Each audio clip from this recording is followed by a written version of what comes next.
안녕하세요. 김어준입니다. 국정원 댓글 수사를 방해할 목적으로 가짜 사무실을 만들고 가짜 서류를 채워넣었던 수사 방해 사건. 이 사건 관련해 국정원에 파견됐던 변창훈 검사의 죽음을 두고 자유한국당 김진태 의원은 당장 죽음의 구판을 멈추라고 주장했습니다. 자유한국당 법사위원들은 윤석열 중앙지검장과 문무일 검찰총장의 사퇴를 요구하고 나섰습니다.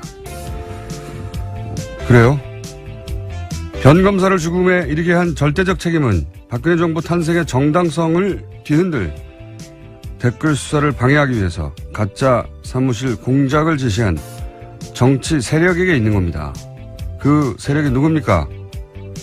범죄를 은폐하기 위해서 영화 세트처럼 가짜 사무실을 만든 공작이 언제 누구에 의해 이루어졌나?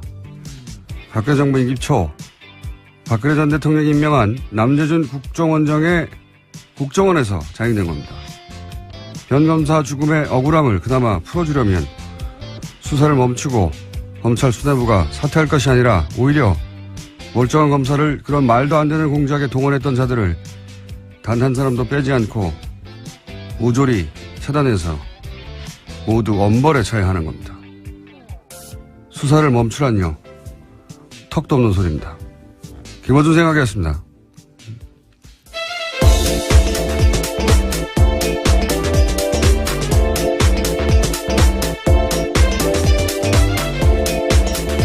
시사인의 김은지입니다. 자, 어제는 트럼프 대통령이 와가지고 아주 관련 뉴스가 폭포수 좀 쏟았어요. 네, 그렇죠. 너무나 많은 뉴스가 쏟아져서 몇 가지 저희도 다뤄야 되겠죠? 예. 우선 첫 번째 뉴스가 뭡니까? 네, 가장 눈에 띄었던 건 어제 정상회담 한 다음에 했던 공동 기자회견이었는데요. 이 자리에서 트럼프 대통령은 한국은 단순한 오랜 동맹국이 아닌 그 이상이다라고 강조했습니다. 그러면서 모두 발언한 다음에 취재진의 질의응답 시간 가졌는데요. 이와 같은 질문이 나왔습니다. 코리아 패싱이 불식됐냐라는 질문이 있었는데요.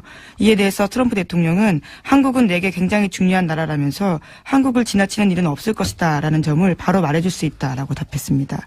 그러니까 소위 코리아 패싱 논란에 대해서 선을 그은 겁니다. 예, 이렇게 말을 하겠죠. 예. 뭐라고 합니까? 여기다 대놓고. 예. 물론 이 코리아 패싱이라는 단어 자체가 일본 언론이 처음 시작한 건데, 예. 여기 대해서 이제 야당도 이걸 가지고 오랫동안 공격해 왔죠. 예. 거기 그런 얘기에 이제 중지부를 찍었다는 점에서 의미가 있는 건데, 예. 그 이상의 의미는 없어요. 사실은 생각해 보면. 한번 들어볼까요? South Korea, Republic of Korea, Korea is very important to me, and there will be no skipping South Korea. I can tell you that right now. 똑같은 말로 야당이 공격할 명분을 잃었다. 이 정도 의미죠. 예. 실제 미국이 이제 자국의 이익에 따라 움직이겠죠. 언제나. 예. 하지만 그런 의미는 있다. 예. 그래서 요 문장은 앞으로도 계속 써먹히겠죠. 예. 다음 뉴스는요? 네, 또 공동기자회견에서 두 정상은 한국 미사일의 탄도 중량 제한을 완전히 해제하기로 합의했습니다. 그러면서 문재인 대통령은요, 우선 도입할 미국 무기의 윤곽도 처음으로 공개했는데 제이스타즈 최소 4대 도입 등이 있습니다. 이 세 가지 무기로 5조 정도 들 거라고 하는데요. 트럼프 대통령은 한국의 무기 도입이 미국 일자리 창출에 기여할 거다라는 이야기도 했습니다. 탄도 중량은 풀고 무기는 사고 어차피 무기는 우리나라가 미국에서 전 세계에서 가장 많이 사왔어요. 어차피 사왔는데 중요한 거는 이제 얼마나 최신의 기술 무기를 도입하느냐 이거겠죠. 예. 이 이야기는 저희가 잠시 후에 정세현 장관하고 전 장관하고 나눠보기로 하겠습니다. 자, 다음 뉴스는요? 네, 또 계속해서 트럼프 대통령은 어제 한국 FTA가 미국의 좋은 협상이 아니었다라는 이야기도 했는데요. 이와 관련해서 문재인 대통령은 관련 협의를 신속하게 추진하겠다고 밝혔습니다. 미국 통상당국은 조만간 본격화될 개정 협상에서도 압박 수위를 높일 것으로 보입니다. 이 발언은 일본에서 했던 발언들에 비하면 아무것도 아닙니다. FTA가 미국의 좋은 협상이 아니다 이런 말을 하고 문재인 대통령은 협의를 신속하게 추진하겠다. 굉장히 원론적인 수준의 말밖에 없었는데 트럼프 대통령이 이제 일본에 방문해서 했던 일들 보면 일본은 저런 굴욕을 겪어도 괜찮나 싶은 아주 웃긴 장면이 굉장히 많이 나왔어요.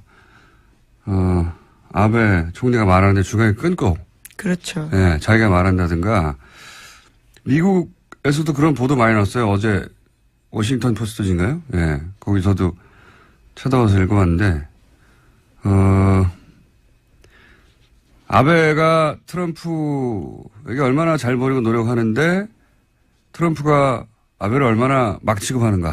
이 기사거든요. 예. 굉장히 민망한 표현이 있었는데요. 전략적 노예 상태에서 비용을 치렀다라는 식의 이야기가 있었습니다. 스트래티직 서브튜드. 예. 네, 전략적 노예 상태요. 네. 발음이 됐나요? 네. 예. 예속 상태. 예. 고급 단행이긴 한데 결국 맞아요. 딸랑이다 이런 얘기거든요. 예. 예. 충실한 조수 역할을 했다. 이런 식의 평가들이 아주 많았습니다. 그런 예를 드는 걸로 기사 가득 찼어요. 읽어보면 예를 들어서 아베는 미일 간 정상회담에서 역대 가장 가까운 사이다 이런 식으로 표현하면 트럼프는 거기에 보조를 맞춰줄 생각이 없는 것처럼 부른다. 예를 들어서 굉장히 많은 예가 있는데 재밌는 예 중에 하나가 골프를 같이 쳤잖아요. 예. 골프에서도 웃긴 장면 나왔었는데 골프를 같이 쳤는데 모자를 썼을 거 아닙니까? 예, 골프 그렇죠. 모자에다가 이제 쓰고 나서 둘이 각자 모자에 사인을 하는데 트럼프는 모자 챙 한가운데. 너무 크게 썼죠. 한가운데 자기 이름을 크게 써버리는 거예요. 그러면 아베는 쓸 데가 없잖아요. 옆에 귀퉁이를 조그맣게 쓰는 거예요. 사진 봤는데 정말 웃깁니다. 기사 제목 자체가 트럼프의 충실한 조수 역할을 하고 있다. 로얄 사이드킥 그렇게 표현을 했고요. 하여튼 기사 자체를 보면 이거 너무 이 기사 보면 일본인들은 정말 아베 정부를 규탄할 것 같다 싶은데 그런 마음이 일본에서 안 나오고 있습니다. 하여튼 접대해봐야 소용없다. 트럼프는 그냥 실무적이고 제대로 격식만 갖춰져서 대접하면 된다. 정확하게 필요한 거 계산해서 주고받는다. 이런 겁니다. 하여튼 관련해서 미국 언론에서도 트럼프가 한국에 가서는 톤다운 했다 이런 얘기가 나오죠.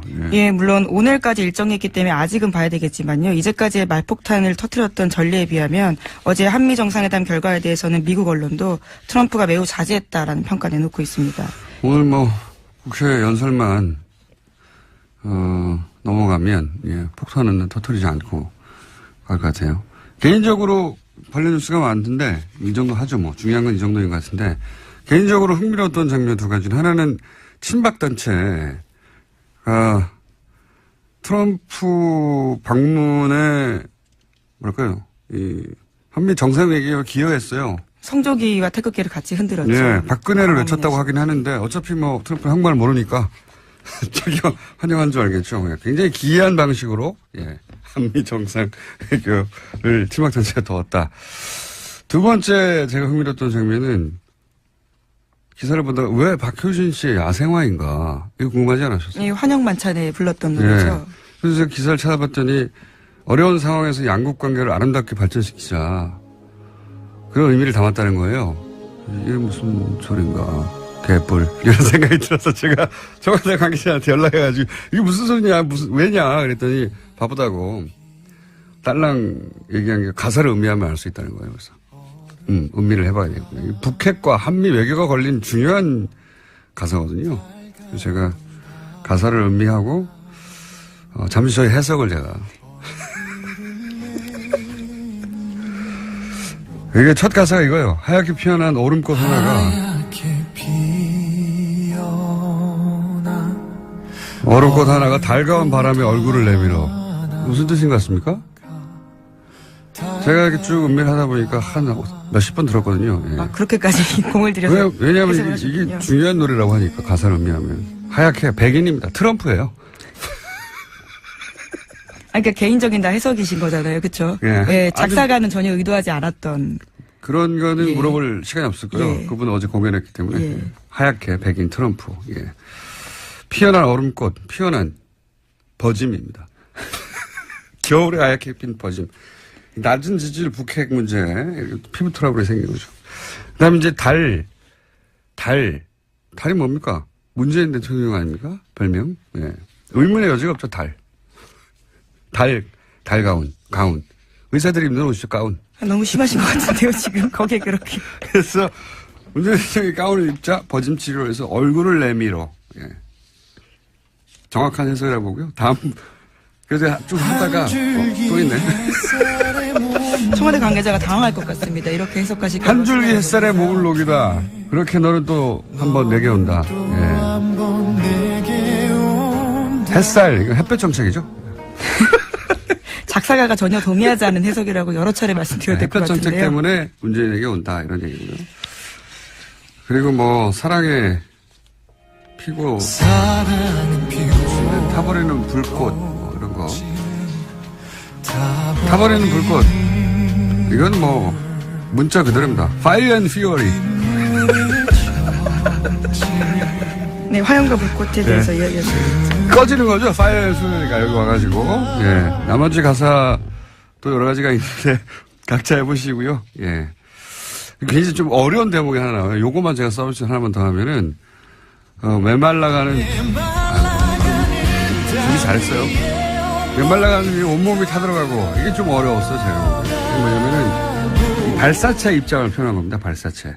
우리가 이제 탄도 중량 무제한으로 합의를 했잖아요. 그동안에 사거리가 짧아가지고, 예, 발사체들이 도달하지 못하고, 목적지에 꺼져버린 발사체의 애환, 이런 으로 표현한 거죠. 예. 김어준 공장장이 지극히 주관적인 가사 해석이라고 보여야 되겠죠. 저는 이 노래를 듣고 미사일 중량 해제를 예상했습니다. 여러분도 각자 해보시고, 예. 가사가 중요하다고 하니까요. 아니, 가사가 중요하다는데 아무도 해설을 안 해줘가지고, 심심해가지고 한번 해봤습니다. 여러분도 각자 버전을 저희한테 보내주시면 소개해드리겠습니다. 자, 다음 뉴스는 뭐 있습니까? 네, TV조선이 계속해서 이건희 삼성전자 회장의 건강이 호전되었다라는 보도를 하고 있는데요. 혼자 휠체어에 앉아있는 모습 등을 내보냈습니다. 이에 대해서 삼성 서울병원 쪽에서도 건강 상태가 호전된 것은 사실이다라고 밝혔다라고 하는데요. 인지 능력이 서서히 회복 중이라고 주장하고 있습니다. 이게, 의식불명이 되게 3년이 됐죠. 예. 간간히 이런 뉴스가 나왔어요. 간간히. 예. 앞모습이 안 나옵니다. 예. 이 해석을 듣고 나서 야, 술 취한 거 아닙니까? 뭐 이런 문자가 많네요. 예. 네, 야생화에 대한 해석이라는. 여러분도 해보세요. 저한테 뭐라고 하지 마시고. 청와대 관계자가 그랬어요. 가사를 음미하라고. 예. 바쁘다고. 음미했더니 이런 해석이 나왔다. 자, 다음 뉴스는 뭡니까? 네, 어제 검찰이 전병헌 청와대 정무수석이 협회장을 지낸 한국e스포츠협회 사무실을 압수수색했습니다. 관련해서 검찰은 전 수석의 국회의원 시절 보좌진이었던 윤모 전 비서관 등 3명을 협회 자금을 횡령한 혐의 등으로 체포했는데요. 전 수석은 이번 사건과 관련해서 어떠한 불법 행위에도 관여한 바가 없다면서 참으로 어처구니 없는 심정이다라고 주장했습니다. 자, 저희 방송에도 출연하셨던 분인데, 예. 수사 결과가 나와 봐야 이제 전 수석의 연루는 나올 것 같고, 이런 수사는 그런데 오히려 야당을 긴장시킵니다, 원래. 예. 현 정권의 정무수석까지 수사한다 하면 이게 현 정부에 타격을 줄 것 같은데, 물론 수석이 직접 연루됐다면 타격을 줍니다. 근데 이제 이런 뉴스 자체는 야당을 매우 긴장시키는 기사죠, 사실은. 자, 다음 뉴스는요? 예, 안철수 국민의당 대표가 당내에서 자신을 향해 나오는 비판과 책임론에 대해서 모든 투덜거리면 답할 필요가 없다라고 밝혔는데요. 예, 관련해서 어제 뉴스공장에서도 유성엽 의원이 나왔었는데 여러 가지 자신의 입장을 밝혔습니다. 어제 만찬에 초대됐던 정당의 대표들 중에 두 분이 못 가죠. 예. 네, 주호영 원내대표랑요, 또 안철수 국민의당 대표가 각각 무슨 이유죠? 하나는 예, 안철수 대표 같은 경우는 지금 외국에 있었고요. 안철수 대표는 일정 통보를 늦게 받았다, 뭐 그런 얘기했던 것 같아요, 그죠? 네. 예. 안철수 대표는 그리고 이제 도착하자마자 수도권 3중 방어망 뭐 이런 얘기 했죠. 그래서 제가 아마 이스라엘 아이언돔을 의미하는 것 같은데, 저 국제 분쟁에 관심이 많아서 이 아이언돔에 대해서는 좀 알거든요. 그래서 이제 그럼 아이언돔 알아보러 갔나 보다 하고 일정을 찾아봤더니 에어로스페이스 인더스트리 회사를 갔어요. 예. 여기는 아이언돔 개발사가 아닙니다. 아이언돔은 라파엘이라는 회사에서 개발했고요. 예, 에어로스페이스는 입찰 경쟁에서 라파엘에서 졌어요. 예. 개발하는 라파엘이 했다는 걸 좀 알려드리고요. 그리고 아이언돔 자체가 사실은 가자지구 하마스가 쏘는 단가가 몇십만 원짜리 집에서 조잡하게 만든 로켓을 상대하는 거거든요. 예, 탄도탄 상대하는 게 아니고 우리한테 안 맞습니다. 그리고 그 조잡한 로켓도 아이언돔이 제대로 방어를 못했다고 이스라엘 내에서 양심선언 같은 거 많았어요. 모티 셰퍼 뭐 이런 과학자가 라파엘에 근무하던 과학자거든요. 작동 안 한다고. 예. 미국 MIT 유명한 포스덜 교수도 아이언돔 작동 안 한다고 비판했었죠. 예. 저희랑 인터뷰 한번 했었는데 포스덜 교수 한번 인터뷰해야겠네요. 아이언돔 작동하는가. 여하간 두 양반이 못 갔다. 예, 예. 그런 경우가 그렇게 뭐 많지 않거든요. 정당의 대표가 미국 대통령 정도 방문하면 만찬에 거의 100% 참석하는데 두 분이나 못 갔어요. 예, 특이한 경우입니다. 자, 다음 뉴스는요. 네, 지난해 미국 대선 당시 트럼프 캠프와 러시아 간 내통 의혹을 수사하고 있는 로버트 뮬러 특검이요. 이번에 최소 9명 정도를 집중적으로 조사하고 있다고 워싱턴 포스트가 보도했습니다.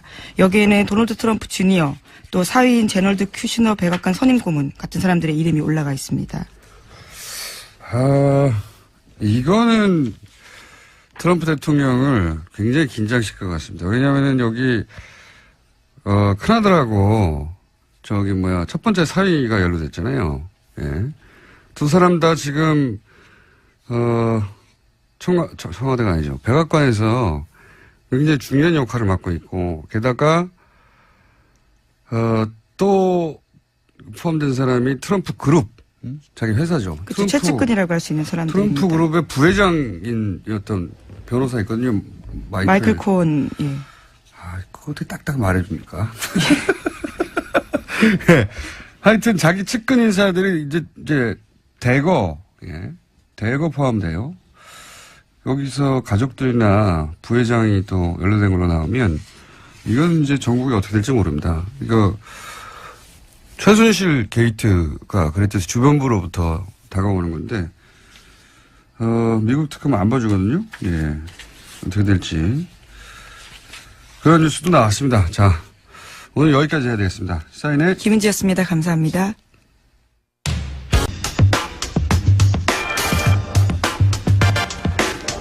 어제 있었던 한미 정상회담, 네, 그 의미 짚어보겠습니다. 정세현 전 통일부 장관님 전화 연결됐습니다.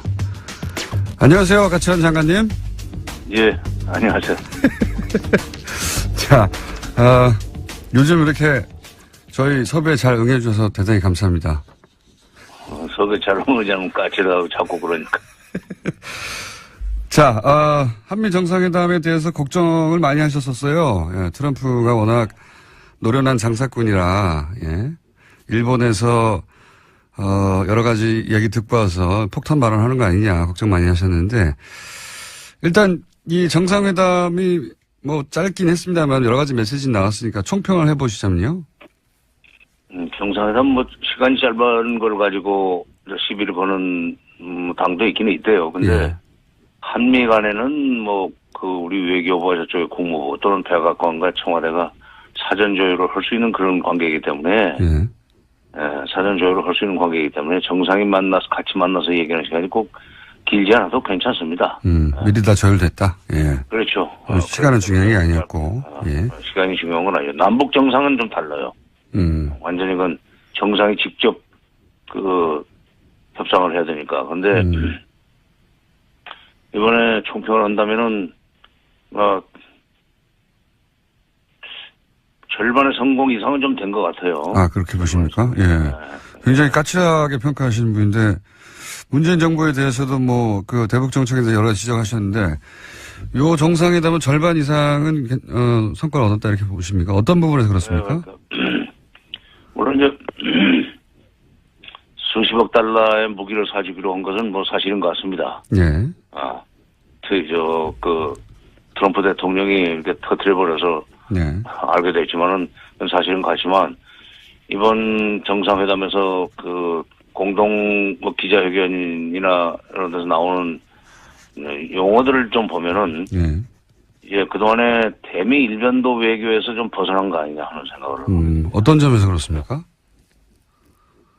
균형 외교는 아니다 하는 얘기를 이제 뭐 길게 설명했지만 네. 뒤에 가면은 외교의 지평을 넓힌다는 표현을 썼어요. 그렇죠. 예. 예, 그 지평을 넓힌다는 얘기를 했는데 그거는 대미 일변도에서 좀 벗어나가지고 중국과의 관계도 또 러시아의 관계도 또는 뭐 동북아 국가들과의 관계를 좀 더 활성화시켜야 한다는 그런 뜻으로 해석을 해야 될 것 같고, 그거는 그 31일 날 있었나요? 30인가? 31인가?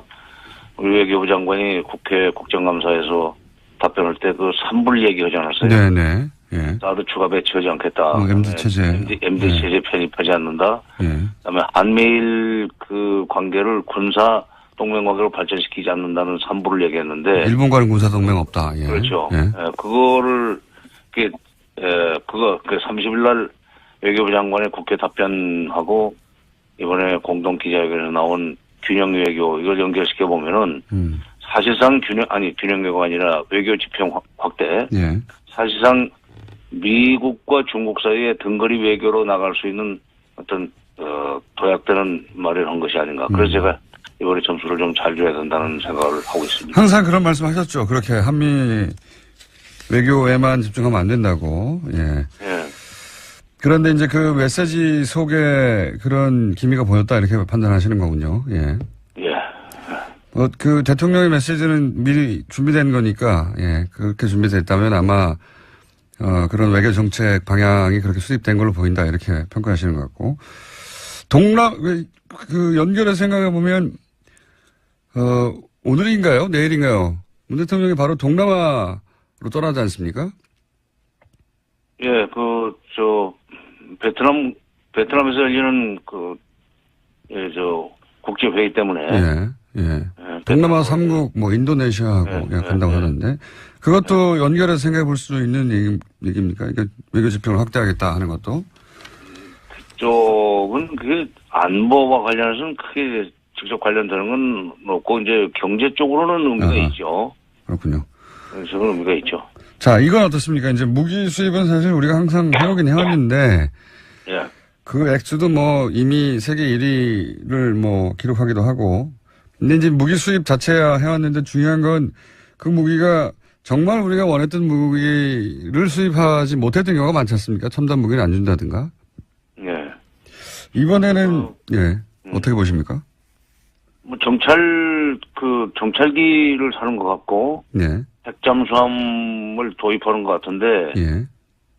그건 뭐 군대에서는 절실히 필요했을 거예요. 특히 정찰기를 우리가 독자적으로 운영하게 된다면은 상당히 의미가 있다고 생각합니다. 그러니까 그 정찰기는 북한에 대한 위협이라기보다는 북한에 대한 이 억지 능력 내지는 북한의 행동을 감시한다 그럴까. 그래서 그건 안보면에서는 상당히 의미가 있는 진전이라고 봐야 될 것 같고, 핵 잠수함까지 필요한지는 그거는 제가 기술적인 건 잘 모르겠어요. 뭐 국방부 장관이 해군 출신이어서 일찌감치 핵 잠수함 도입해야 된다는 얘기를 하더니 결국 그것이 현실로 되긴 되네요. 그런데 중요한 것은 지금 그런 걸 사주는 대신 트럼프가 북한을 상대로 해서 험악한 말을 쏟아내지 않고, 예. 두 번째는 장비는 많이 있다. 그러나 이것을 쓸 일이 없어야 된다는 얘기를 하면서 외교적인 해법을 좀 모색하고 있는 것처럼 오늘 띄웠어요. 네, 발언을 여러 가지 그렇게 움직임이 했습니다. 있다. 지금 뭐라고 얘기할 수는 없지만 여러 가지 움직임이 있는데, 그건 좀 두고 보자 하는 얘기를 했는데, 그거는 괜찮은 얘기 같아요. 미국 언론도 그런 반응인데, 이제 트럼프가 톤다운을 하고, 외교적으로 문제를 풀어야 한다는 식의 메시지를 내긴 냈으니까요. 네. 거꾸로 이제 장관님 걱정하셨던 거는 거꾸로 여기 와서 더 강성 발언을 쏟아낼까봐 일본을 거치고 와서 그런 걱정을 하셨는데, 다행히 아직까지는 없습니다. 국회에서는 뭐라고 할지 모르겠는데.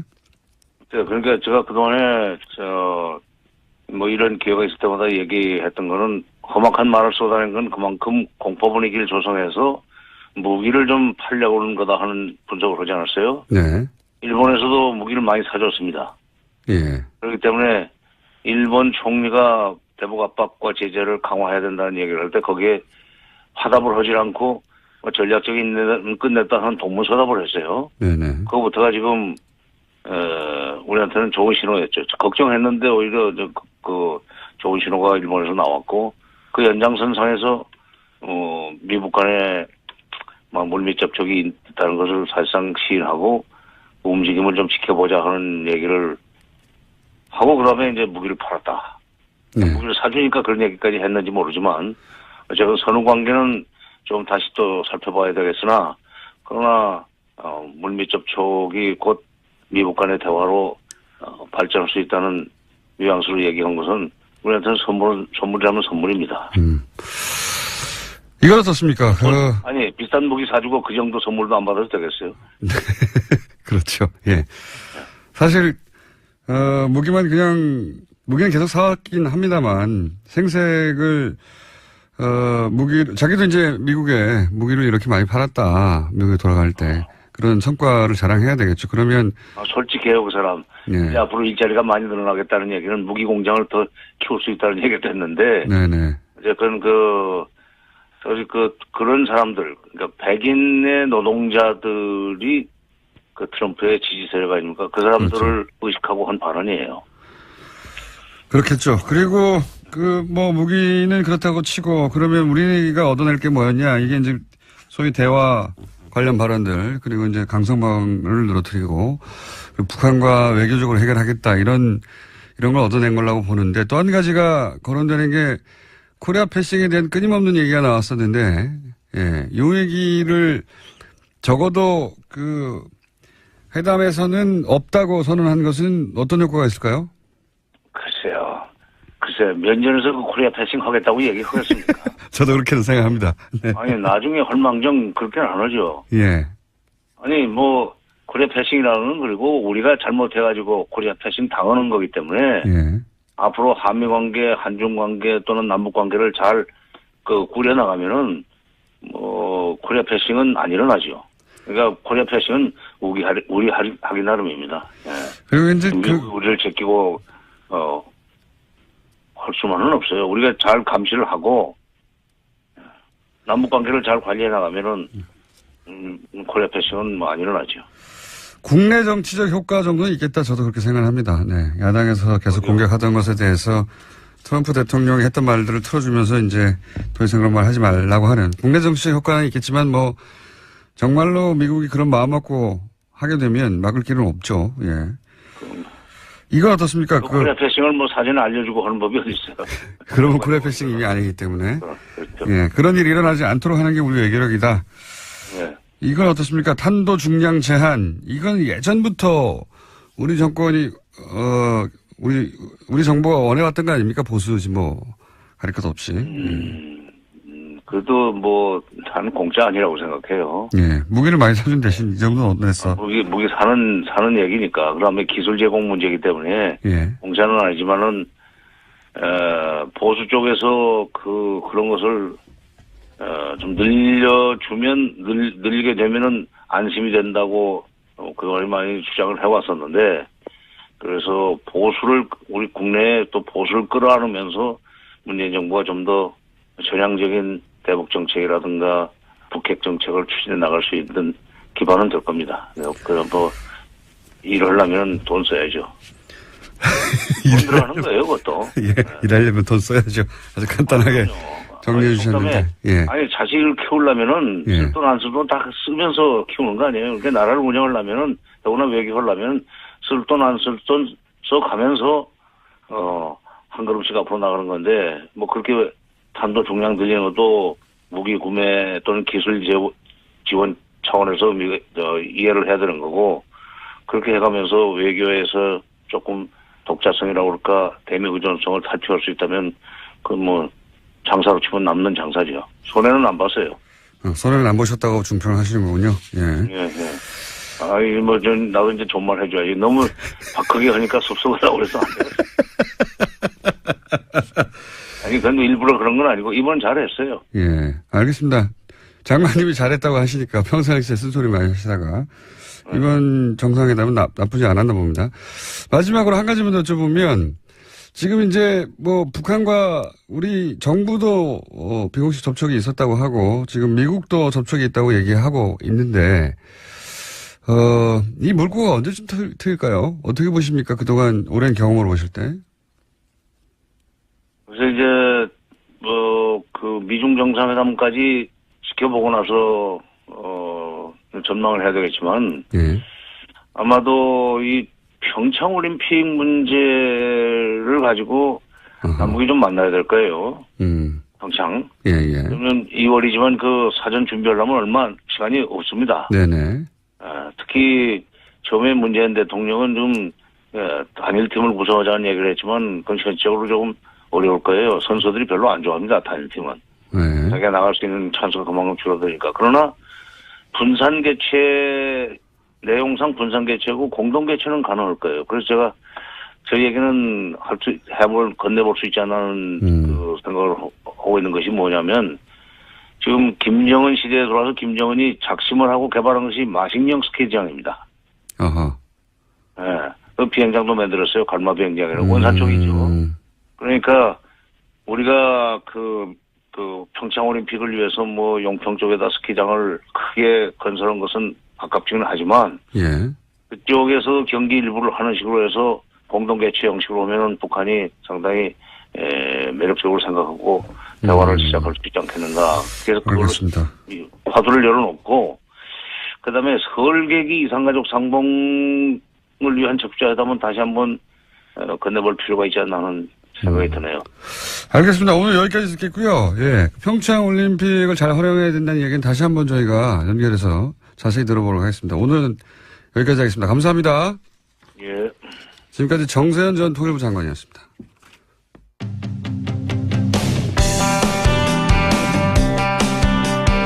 바른정당 소속 의원 9명이 오늘 탈당계를 제출합니다. 황영철 의원 연결해서 이야기 들어보겠습니다. 안녕하세요, 의원님. 예, 황영철입니다. 반갑습니다. 네. 이런 인터뷰는 항상 곤혹스럽시죠? 예.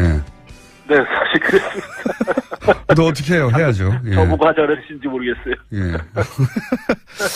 예전부터 쭉 곤란한 인터뷰는, 저희하고 해오셨기 때문에. 네네. 사실, 여러 가지 이유를 표면적으로 되긴 됩니다만, 가장 중요한 이유가 뭡니까? 탈당하게 된. 뭐 가장 중요한 이유는 지역에서의 목소리라고 봐야죠. 보수 지지층의 목소리. 예. 뭐 무조건 합치라. 이게 지금, 보수 지지층의 목소리니까, 이 뜻에 따라서 이제 더 이상 분열된 모습으로 서로에게 삿대질 하지 말고 하나로 뭉쳐서 색을 좀 만들어 봐라. 이런 뜻에 따라서, 했다고 봐야죠. 물론 그 안에 또 지방선거에서의 우려도 포함되겠죠. 당연히. 뭐 여러 가지 이유가 있으신데 그것도 이유 중에 하나입니다. 근데 지방선거 준비하면서 예. 저희 지역만 보더라도 많은 좋은 입지자들이 바른정당 후보로 나설 생각이 없으세요. 그러니까 그런 현실적인 어려움도 반영이 됐다고 봐야죠. 그런데 이제 그런 이유들 정치가 현실이기 때문에 지방선거도 준비해야 되고 또 이렇게 나눠줘가지고는 현실적으로 정부 여당을 견제하는데도 한계가 있고 다 이해는 갑니다. 그런 부분들은. 네. 네. 그런데 이제 이전부터 쭉 탈당파, 네. 통합파, 뭐라고 보든 간 9분들이 거의 비슷하게 말씀하셨던 것 중에 하나가 박근혜 전 대통령 제명만으로는 안 된다는 요구를 오랫동안 해오셨잖아요. 네. 그런데 지금 서청원 최경환 의원이 여전히 출당될 가능성 혹은 기미가 안 보이는데도, 네. 그러면 이게 내세웠던 명분하고는 다르지 않습니까? 요구했던 상황하고도 다르고, 겨우 박근혜 전 대통령 사실상 정치적으로 이미 끝났는데, 네. 이 서청원 최경환 의원은 그러면 자유한국당 입당을 하신 다음에, 출당을 위해서 같이 노력하는 겁니까? 어떻게 되는 겁니까? 일단, 박근혜 대통령의 출당을 자유한국당에서 결정한 거에 대해서 굉장히 가볍게 보는 뭐 발언들이 나오고 있는데 평가가 저는 자유한국당 내 지금 정치정 속에서 박근혜 대통령 출당을 결단한 홍준표 대표의 노력은 높이 평가해야 된다고 보고 있어요. 대단히 힘든 결정을 내렸다고 보고 그걸로 인해서 지금 자유한국당 내에서 또 홍준표 대표는 굉장히 좀 어려움을 겪고 있지 않습니까? 이런 시점에서 우리가 함께하는 모습을 보이는 것이 자유한국당의 인적 쇄신이라든지 과거의 단절에 힘을 보태는 것이라고 생각하고요. 우리가 들어가서 해야 될 일은 참 많이 남아있는 상태입니다. 구체적으로 특정인을 거명해서 이야기하면 오히려 그로 인해서 지금 분란을 증폭시키고 또 이게 길게 보면서 쇄신해야 될 부분들에 대해서 뭐 즉각적인 그런 저항들이 오고 그래서 저희가 구체적으로 언급은 안 합니다만 자유한국당에 들어가서 정말 개혁적인 보수로서 재건하기 위한 노력은 아마도 힘들지만 계속돼야 될 거라 이렇게 말씀드리고 싶습니다. 예를 들어서 서청원 최경환 출당 관련해서는 의총을 소집해야 되는데 이제 의총에 참석해서 이 두 사람의 철당을 위해서 이 9분들이 함께 노력한다 뭐 이런 공감대 같은 게 있습니까? 그런 말씀드리지 않아도 다들 아실 것 같은데요. 네. 말씀하셔야 합니다. 그러니까 저희가 이제 여러 가지 입장을 발표할 때 어쨌든 이런 개인과 관련된 부분에 대해서 분명하게 입장을 밝히는 것이 결과를 만들어내는데 도움이 될지 안 될지 이런 부분에 대해 저희도 고민 많이 하지 않습니까? 입장 표명을 공개적으로 하지는 않더라도 그런 9분 사이에 내적 공감대는 있습니까? 다 같은 마음이시라고 생각합니다. 예. 그게 가능할까요? 서청원 의원과 최경환 의원을 원내 의총을 통해 가지고 출당하는 것이? 구체적으로 말씀드리고 싶지 않아 하는 걸 계속 물어보시니까. 예. 사람들은 그런 게 궁금하거든요. 예. 네, 궁금하시겠지만 예. 그거는 결과로서 보여져야 될 부분이지 지금 이 시점에서 우리가 구체적으로 그거를 말씀드리는 것이 좋은 결과를 만들어내기 위해서 도움이 되느냐 안 되느냐 이 부분에서 좀 깊이 봐줬으면 좋겠어요. 알겠습니다. 곤란한 사정은 알겠고요. 이건 어떻습니까? 네. 김무성 의원 경우에는 다른 분들은 또 모르겠습니다만 네. 김무성 의원이 사실은 바른정당을 창당한 분이고요. 예, 사실상. 네. 그리고 유승민 의원이 이제 끝까지 남아서 당시 새누리당의 계획을 도모해 보겠다고 했을 때 끝까지 설득해서 바른정당으로 오게 만든 분인데 네. 다른 8분은 모르겠습니다. 여러 가지 이유로 돌아가는 것에 대해서. 김무성 의원은 개인적으로는 돌아가야 한다고 생각하더라도 적어도 그런 과거로 생각했을 때는 유승민 의원과 함께 끝까지 설득하겠다. 이게 맞는 거 아닙니까? 가장 먼저 거꾸로 다시 복당을 주도하는 거는 이거는 너무 정치 도의상 이건 너무 두 번의 배신 아닙니까? 너무 가혹한 표현이라고 생각하고요. 유승민 의원의 입장에서 보면 가혹한 게 아닐 것 같은데요. 제가 보기엔. 그래서 저희들이 이제 두 번의 의총을 거치면서 당대당 통합을 통한 통합전대 요구안을 가지고 끝까지 함께 가자고 서로 설득을 해봤고요. 그럼에도 불구하고 유승민 의원께서 못 가시겠다고 했으니까 그래서 같이 못 가게 된 거죠. 뭐 저희가 그 바른정당을 창당하고 지금까지 걸어온 길에 대해서는 뭐 후회 없습니다. 국민 뜻에 따라서 했다고 생각하고요. 다만 저희들이 보수의 본류가 되기 위한 이 노력이 성공하지 못했고 이제는 이 성공하지 못한 길을 계속 탈일 없이 가야 되느냐 아니면 새 길을 가야 되느냐 이런 관점에서 지금 결단을 내린 거기 때문에 물론 지금 이 시점에서 여러 가지 평가가 있겠습니다만 결국 이 부분도 저희들이 합당한 이후에 통합한 이후에 좀 더 좋은 모습을 국민들에게 보여주고 보수 지층들에게 보여주기 위한 노력을 계속 해야 된다고 생각하고 있습니다. 네, 계속 제가 곤란한 질문만 드리는데 한 가지만 더 여쭤볼게요. 어차피 지금 곤란한 상황이시니까. 네. 어디랑 인터뷰하셔도 곤란한 질문밖에 없어요. 기뻐하시는 것 같은데. 홍준표 대표는 또 녹취록 문제가 있지 않습니까? 이게 이제. 예. 주장들이 뭐 각각 갈리긴 합니다. 홍준표 대표는, 재판 시작되기 전에, 예. 네. 항의한 정도로 이제 얘기하고 있고, 소청원 의원은, 그게 아니라 자신한테 뭐 청탁을 했다는 식으로 말을 하고 있고. 근데 여기서 갑자기 국민의당에서 그게 아니라, 재심 전에 그 진술을 번복해달라는 그런 내용이 담겼다. 이렇게 이제 세 가지 버전이 존재하는 상황이에요. 혹시 네. 이 녹취록 관련해서는 아시는 바가 있습니까? 그 내용에 관해서? 아는 바 없고요.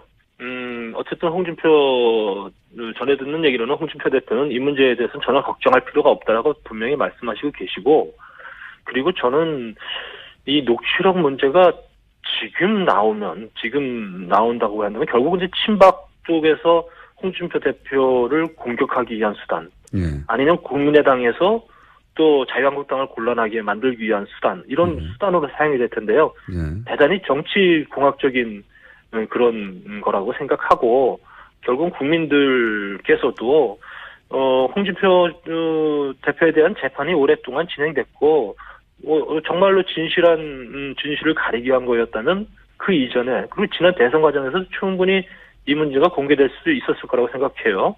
근데 이제 그때는 전혀 거론하지 않다가 지금 와서 자당의 이익이나 좌파의 이익을 위해서 이것을 공개한다고 한다면 그야말로 정말 납득하기 어려운 거라고 봐야죠. 뭐 카드는 결정적일 때 쓰는 거니까요. 쓰는 사람의 마음인데 하여튼 모르신다고 하니까 그거는 이제 네. 거기까지만 질문 드리고, 네. 제가 이제 이런 질문을 드렸던 이유는 이제 혹시라도 홍준표 대표 녹취록 때문에 이제 골라질 상황이 발생할 수 있다. 그럴 경우에는 지금 복당한 혹은 뭐 김무성 의원 같은 분이 자유한국당의 당권을 잡을 수 있지 않을까. 그래서 복당하는 거 아니냐. 이런 해석들이 있길래 한번 여쭤본 겁니다. 논리의 비약은 끝이 없다고 생각하고요. 알겠습니다. 네. 지금 저희들은 뭐 홍준표 대표를 잘 지키고 힘을 갖고 자유한국당 바꾸고 보수 재건하는데 힘 보탤 거고요. 김무성 대표께서도 무슨 당권 욕심 이런 거 지금 전혀 없다고 분명하게 말씀하시고 계시니까 그건 네. 분명 잘못된 해석이다 이렇게 말씀드립니다. 알겠습니다. 네. 한 가지만 더 여쭤보겠습니다. 지금 네. 한 가지만 여쭤본다고 하는 게 벌써 세 번째인데. 네. 추가 탈당이 있습니까? 그건 제가 장담할 수가 없어요. 워낙 이제 많은 고민들을 의원님들께서 하고 계시기 때문에 장담할 수는 없는데, 다만 지난번 두 번의 의총 과정 속에서 대체적으로 자유한국당과의 통합이 답이다 이렇게 생각하는 의원들이 몇 분 계셨기 때문에 그분들은 지금 많은 이제 고민들을 하고 계실 거다 이렇게 생각합니다. 그러니까 추가 탈당은 언제인지는 모르겠지만 시점의 문제일 뿐 이루어질 가능성이 높다 이렇게 보시는 거군요. 가능성은 높게 보는 게 맞는 것 같습니다. 시점은 모르시고요. 제가 많은 고민을 하고 계신 의원님들의 입장을 제가 다 확인할 수는 없고요. 규모는 어떻게 예상하십니까? 몇 명에서 몇 명까지? 적게는 뭐 몇 명에서? 저희가 그날 의총 과정에서 확인은 바로는 자유한국당과의 당대당 통합을 하자고 예. 말씀하신 중립지대 의원님들이 5분 정도는 더 계시거든요. 5분. 네. 예. 네. 다 가능성 있는 분들이라고 보시는 거군요. 글쎄, 그것이 자유한국당과의 지금 상태에서 자유한국당의 입당의 결정을 내리는 그런 방향으로 갈지는 정확히는 제가 말씀드릴 수는 없고요. 다만 가능성은 높다 정도로 말씀드릴 수 있을 것 같습니다. 가능성은 높다. 연결한 김에 40초밖에 안 남았는데 예. 곤란한 질문일 텐데 현재 재판 어떻게 진행 중입니까? 의원님 정치자금법 관련해서. 진행 중이고요. 예. 저는 담담하게 제가 할 수 있는 소명 최선 다할 것이고요. 그리고 뭐 법적인 판단에 따라서 또 잘 따라야 되겠죠. 좋은 결과가 나올 수 있도록 최선을 다하고 있습니다. 알겠습니다. 자, 오늘은 전화 연결해서 가볍게 했고요. 네. 가벼운 거였고요. 저기 스튜디오에 한번 나와서 예. 네. 하드 스파링 한번 하시죠. 네, 조만간. 아유, 네. 감사합니다. 알겠습니다. 감사합니다. 네, 지금까지 황영철 의원이었습니다.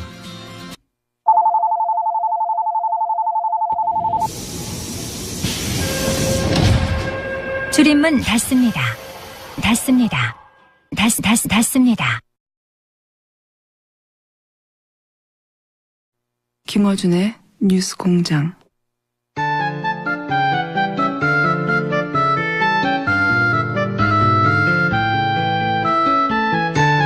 저 누가 발견? 자, 노르가즘 정의당 노회찬 원내대표 나오셨습니다. 안녕하십니까? 예, 안녕하십니까? 예, 출입문 닫습니다. 어떻습니까? 기가 막힙니다. 지하철 탈 때마다 들을 수 있는 예. 예. 지하철 공사에서 의문을 제기하는 거죠. 예, 출입문도 절규한다. 출입문 닫습니다. 예. 저희가 이 정도입니다. 곳곳에 숨어있는 닫습 비밀을 밝히는 하고 나오셨다고. 아, 예. 원래 몇 달 전부터 예정돼 있어서 예. 만찬 도중에 나갈 수밖에 없는 걸 양해를 구했어요. 청와대 측에.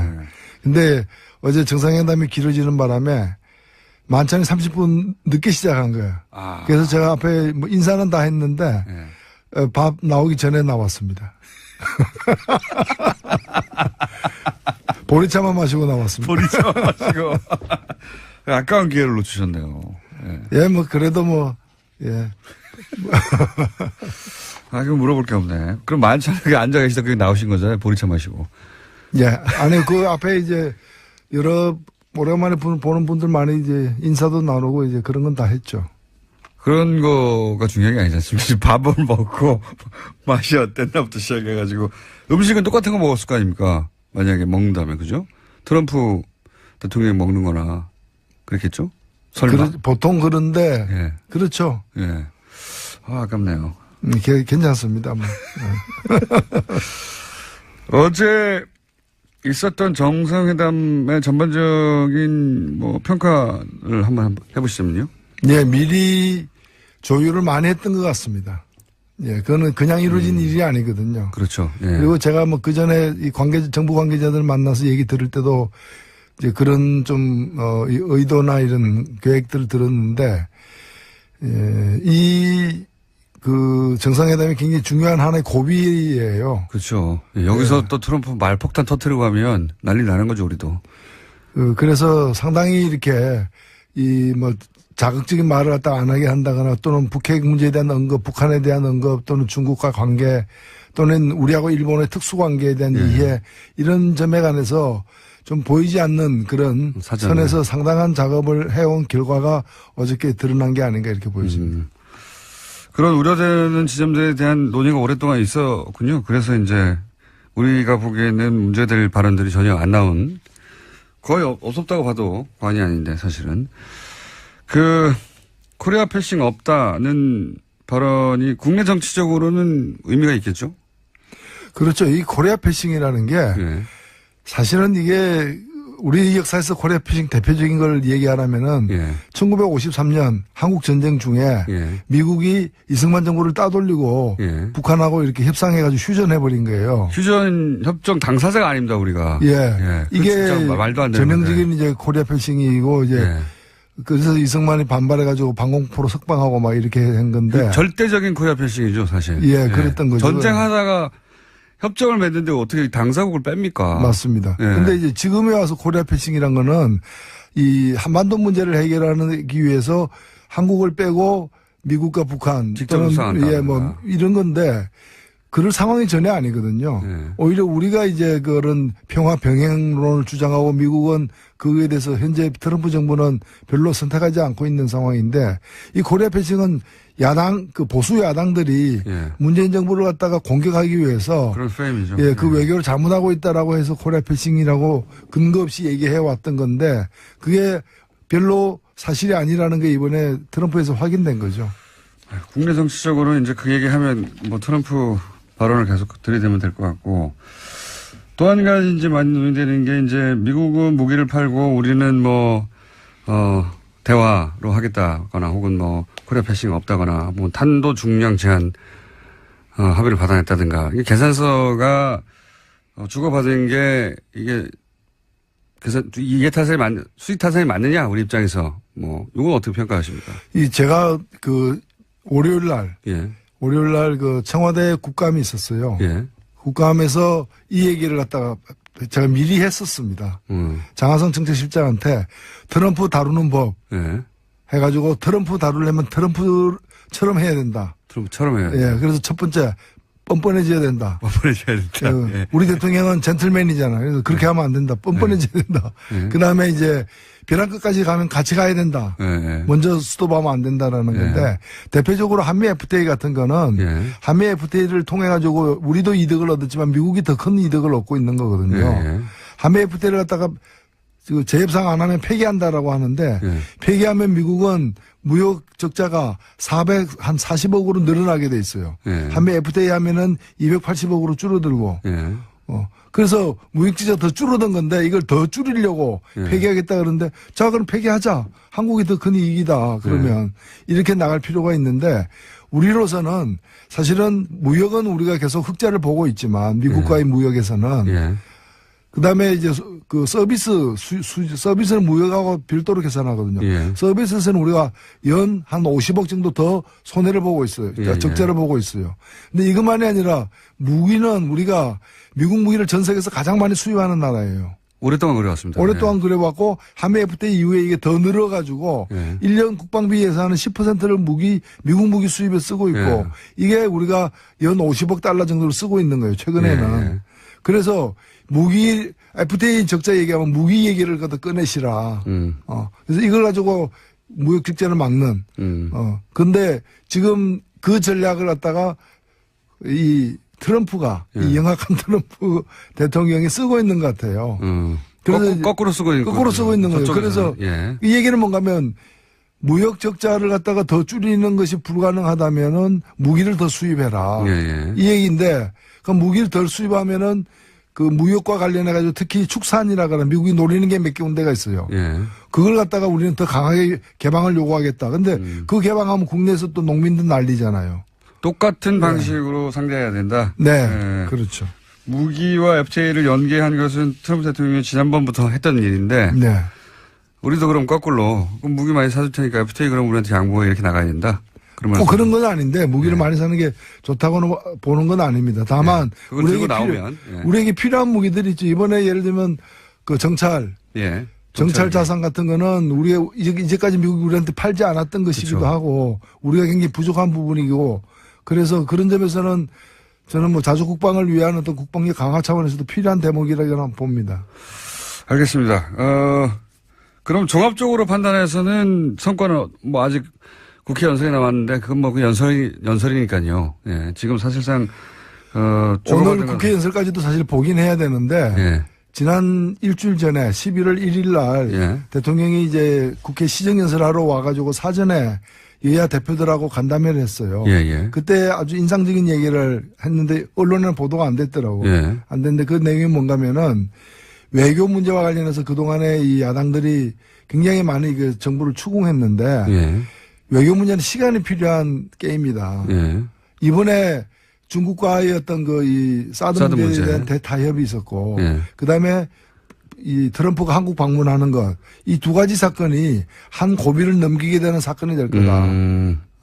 그래서 이제는 그동안에 이제 도대체 뭐 하냐, 특히 외교 안보란이 취약한 거 아니냐, 이런 추궁을 많이 받았는데, 이번에 결국에는 물밑 작업으로 사드를 원만하게 일단은 봉합을 했잖아요. 그 다음에 뭐, 위태위태한 어떤 그런 길을 걷던 트럼프와 관련해서도 아직은 확연하게 다 확인된 건 아니지만은 일정하게 트럼프와 우리의 어떤 입장의 차이를 이제까지의 과정보다는 많이 좁혀내는. 뭐 제재는 강화하지만 대화의 노력도 계속 하겠다. 뭐 이런 그렇죠. 이런 메시지가 나오긴 했습니다. 군사적 옵션의 가능성은 그는 이론상으로만 존재를 하는 거고 현실에서 실질적으로 추진하고 있지 않다는 건 이번에 계속 확인되고 있는 과정이 아닙니까? 이런 것들이 좀 한 고비를 갖다가 이렇게 매듭을 짓게 되는 그런 국면이 아닌가 이렇게 보입니다. 알겠습니다. 굉장히 중요한 그런 점에서 보자면 굉장히 중요한 전개가 될 방한이었다고 평가를 하시는 건데 그런데 그 중요한 자리에 어제 주호영 원내대표하고 안철수 대표가 같은 대표급에서 보실 때 참석을 안 한 거에 대해서는 어떻게 보십니까, 각각? 예, 조호영 대표는 뭐 참석할 뜻이 워낙 있었는데. 그 이제 당이 이제 쪼개지는 과정이어가지고 상당히 네. 좀 선택이 애매해졌던. 예. 왔으면 욕을 먹었겠죠, 사실은. 네, 본인은 선의에서 참석하려고 했던 것 같고요. 네. 그래도 이제 국빈이 오는데 약속이기 때문에 가려고 했는데 그게 또 당내에서는 또 그걸 또 다르게 보는 시각도 있고 해서 거기서는 뭐 좀 난처했던 것 그렇죠. 같습니다. 탈당한 사람이 어딜 가냐 뭐 이렇게 얘기했겠죠. 예. 결국은 안 왔고 안철수 대표는 비행기표 그러니까 비행기 시간 때문에 그러니까 뭐 늦게 통보를 받아서 못 왔다라고 하던데 그건 어떻게 보십니까? 글쎄요, 그렇게 정치인 얘기하면 믿어야죠. 그럼 실제로는 일부러 안 왔다고 보세요? 글쎄요, 한쪽에서는 뭐 테크니컬 파울이 아닌가. 테크니컬 파울. 이렇게도 보는데. 예. 테크니컬 파울. 네, 이제 정치는 일단 명분을 가지고 먹고 사는 직업이라서. 예. 본인이 이제 명분 내세우면 그걸 일단 인정해 줄 필요는 있습니다. 믿지 않으시는 눈빛이네요. 테크니컬 파울. 자, 이런 건 어떻습니까? 지금 현재 바른정당, 자유한국당, 그리고 국민의당 모두, 지금 소용돌이 속에 있습니다. 우선 가장 먼저 바른정당 탈당 사태는, 어떻게 전개될까요, 앞으로? 종합적으로 볼 때. 추가 탈당은 있겠는가, 혹은 김무성 의원의 탈당을 어떻게 보시나 등등 기타. 어떻게 될 거라고 보십니까? 일단은 그림이. 명분이 본인들도 시인을 했더라고요. 명분이 없다. 큰 명분이 없죠. 비판을 사실. 많이 듣을 것이다. 이렇게 먼저 이렇게 시인을 죄송합니다. 하던데 문재인 정부의 폭주를 막겠다. 근데 그거는 명분이 안 되는 걸로 보이고 정확하게 하면 자신들의 폭망을 막겠다. 이런 얘기 같은데 그래서 과연 폭망이 막아질지는 의문이고요. 저는 안타깝게 생각하는 게 보수 혁신의 하나의 아이콘이었습니다. 그리고 충분치는 않지만 앞으로 노력에 따라서는 보수 혁신의 중심이 될 수도 있는 그런 집단이 이제 바른정당의 어떤 존재 가치였는데. 그래서 기대치가 있었죠. 있었죠. 그런데 이게 아직 그런 뜻을 갖고 있는 분도 이제 유승민 대표를 포함해서 있지만 나머지 분들이 지금 탈당을 함으로써 보수 혁신의 가능성이 낮아졌다. 20명에서 일단은 11명이 된 거 아닙니까? 보수 혁신의 한국 정치에서 보수가 스스로 혁신할 가능성이 20%에서 11%로 낮아졌다. 몇 명 더 나가면 더 낮아질 거다. 어디까지 낮아질 거냐? 저는 한 5%까지도 낮아질 수 있다. 이래 보여집니다. 그렇게 전망하시는군요. 예. 그런 수치를 말하는 사람들도 있고요, 실제. 절대 떠나지 않을 사람 몇 명 쳐다보면 5명 정도 아니겠느냐. 그래서 저 5명이 될 것 같으니까 5%다 이렇게 생각합니다. 알아들었습니다. 그 정도는 제가. 김무성 의원의 탈당에 대해서는 사실은 보수 매체에서도 그런 기사들이 나와요. 김무성 의원은 탈당하다가 맨 마지막에 나오거나 아니면 끝까지 유승민 의원과 같이 해야 되는 게 아니냐. 본인이 유승민 의원을 끌고 나왔는데 이런 얘기 있지 않습니까? 어떻게 보십니까? 본인이 직접 몇 차례 얘기한 것은 이제 명분은 없다. 그러나 지역에서 이렇게 지방선거에서 살아남아야 되는 그런 분들의 뜻이 일단은 가서 살자라는 것이고 그걸 거절하기 힘들다 이런 얘기 같습니다. 근데 이제 저는 이제 김무성 의원이 결국 유승민 의원을 마지막까지 남아있던 유승민 의원을 끌고 나온 당사자니까 적어도 유승민 의원에 대해서는 본인이 그랬던 사람으로서 최소한의 정치적 도의를 지켜서 같이 갔어야 되는 거 아니냐 이거죠. 다른 사람 8명을 보내더라도. 그게 물론 그렇게 이제 볼 수도 있는데 유승민 의원을 안 보는 거죠. 그러니까 노룩 컴백. 노룩 탈당이죠. 그쪽을 안 보고 그냥 가는 거죠. 노룩. 그쪽을 보면 곤란해지니까 여러 가지로 미안하고. 그리고 국민들이 그한테 명분 없다는 얘기도 국민들을 쳐다보지 않는다는 거예요. 국민들을 보지 않고 노룩. 노룩 컴백. 홍준표 대표와 김무성 의원 둘 다 사실은 뭐랄까요. 지금 현재, 지분을 가진, 지분이 뭐 어느 정도인지 모르겠습니다만, 이제 두 분 다.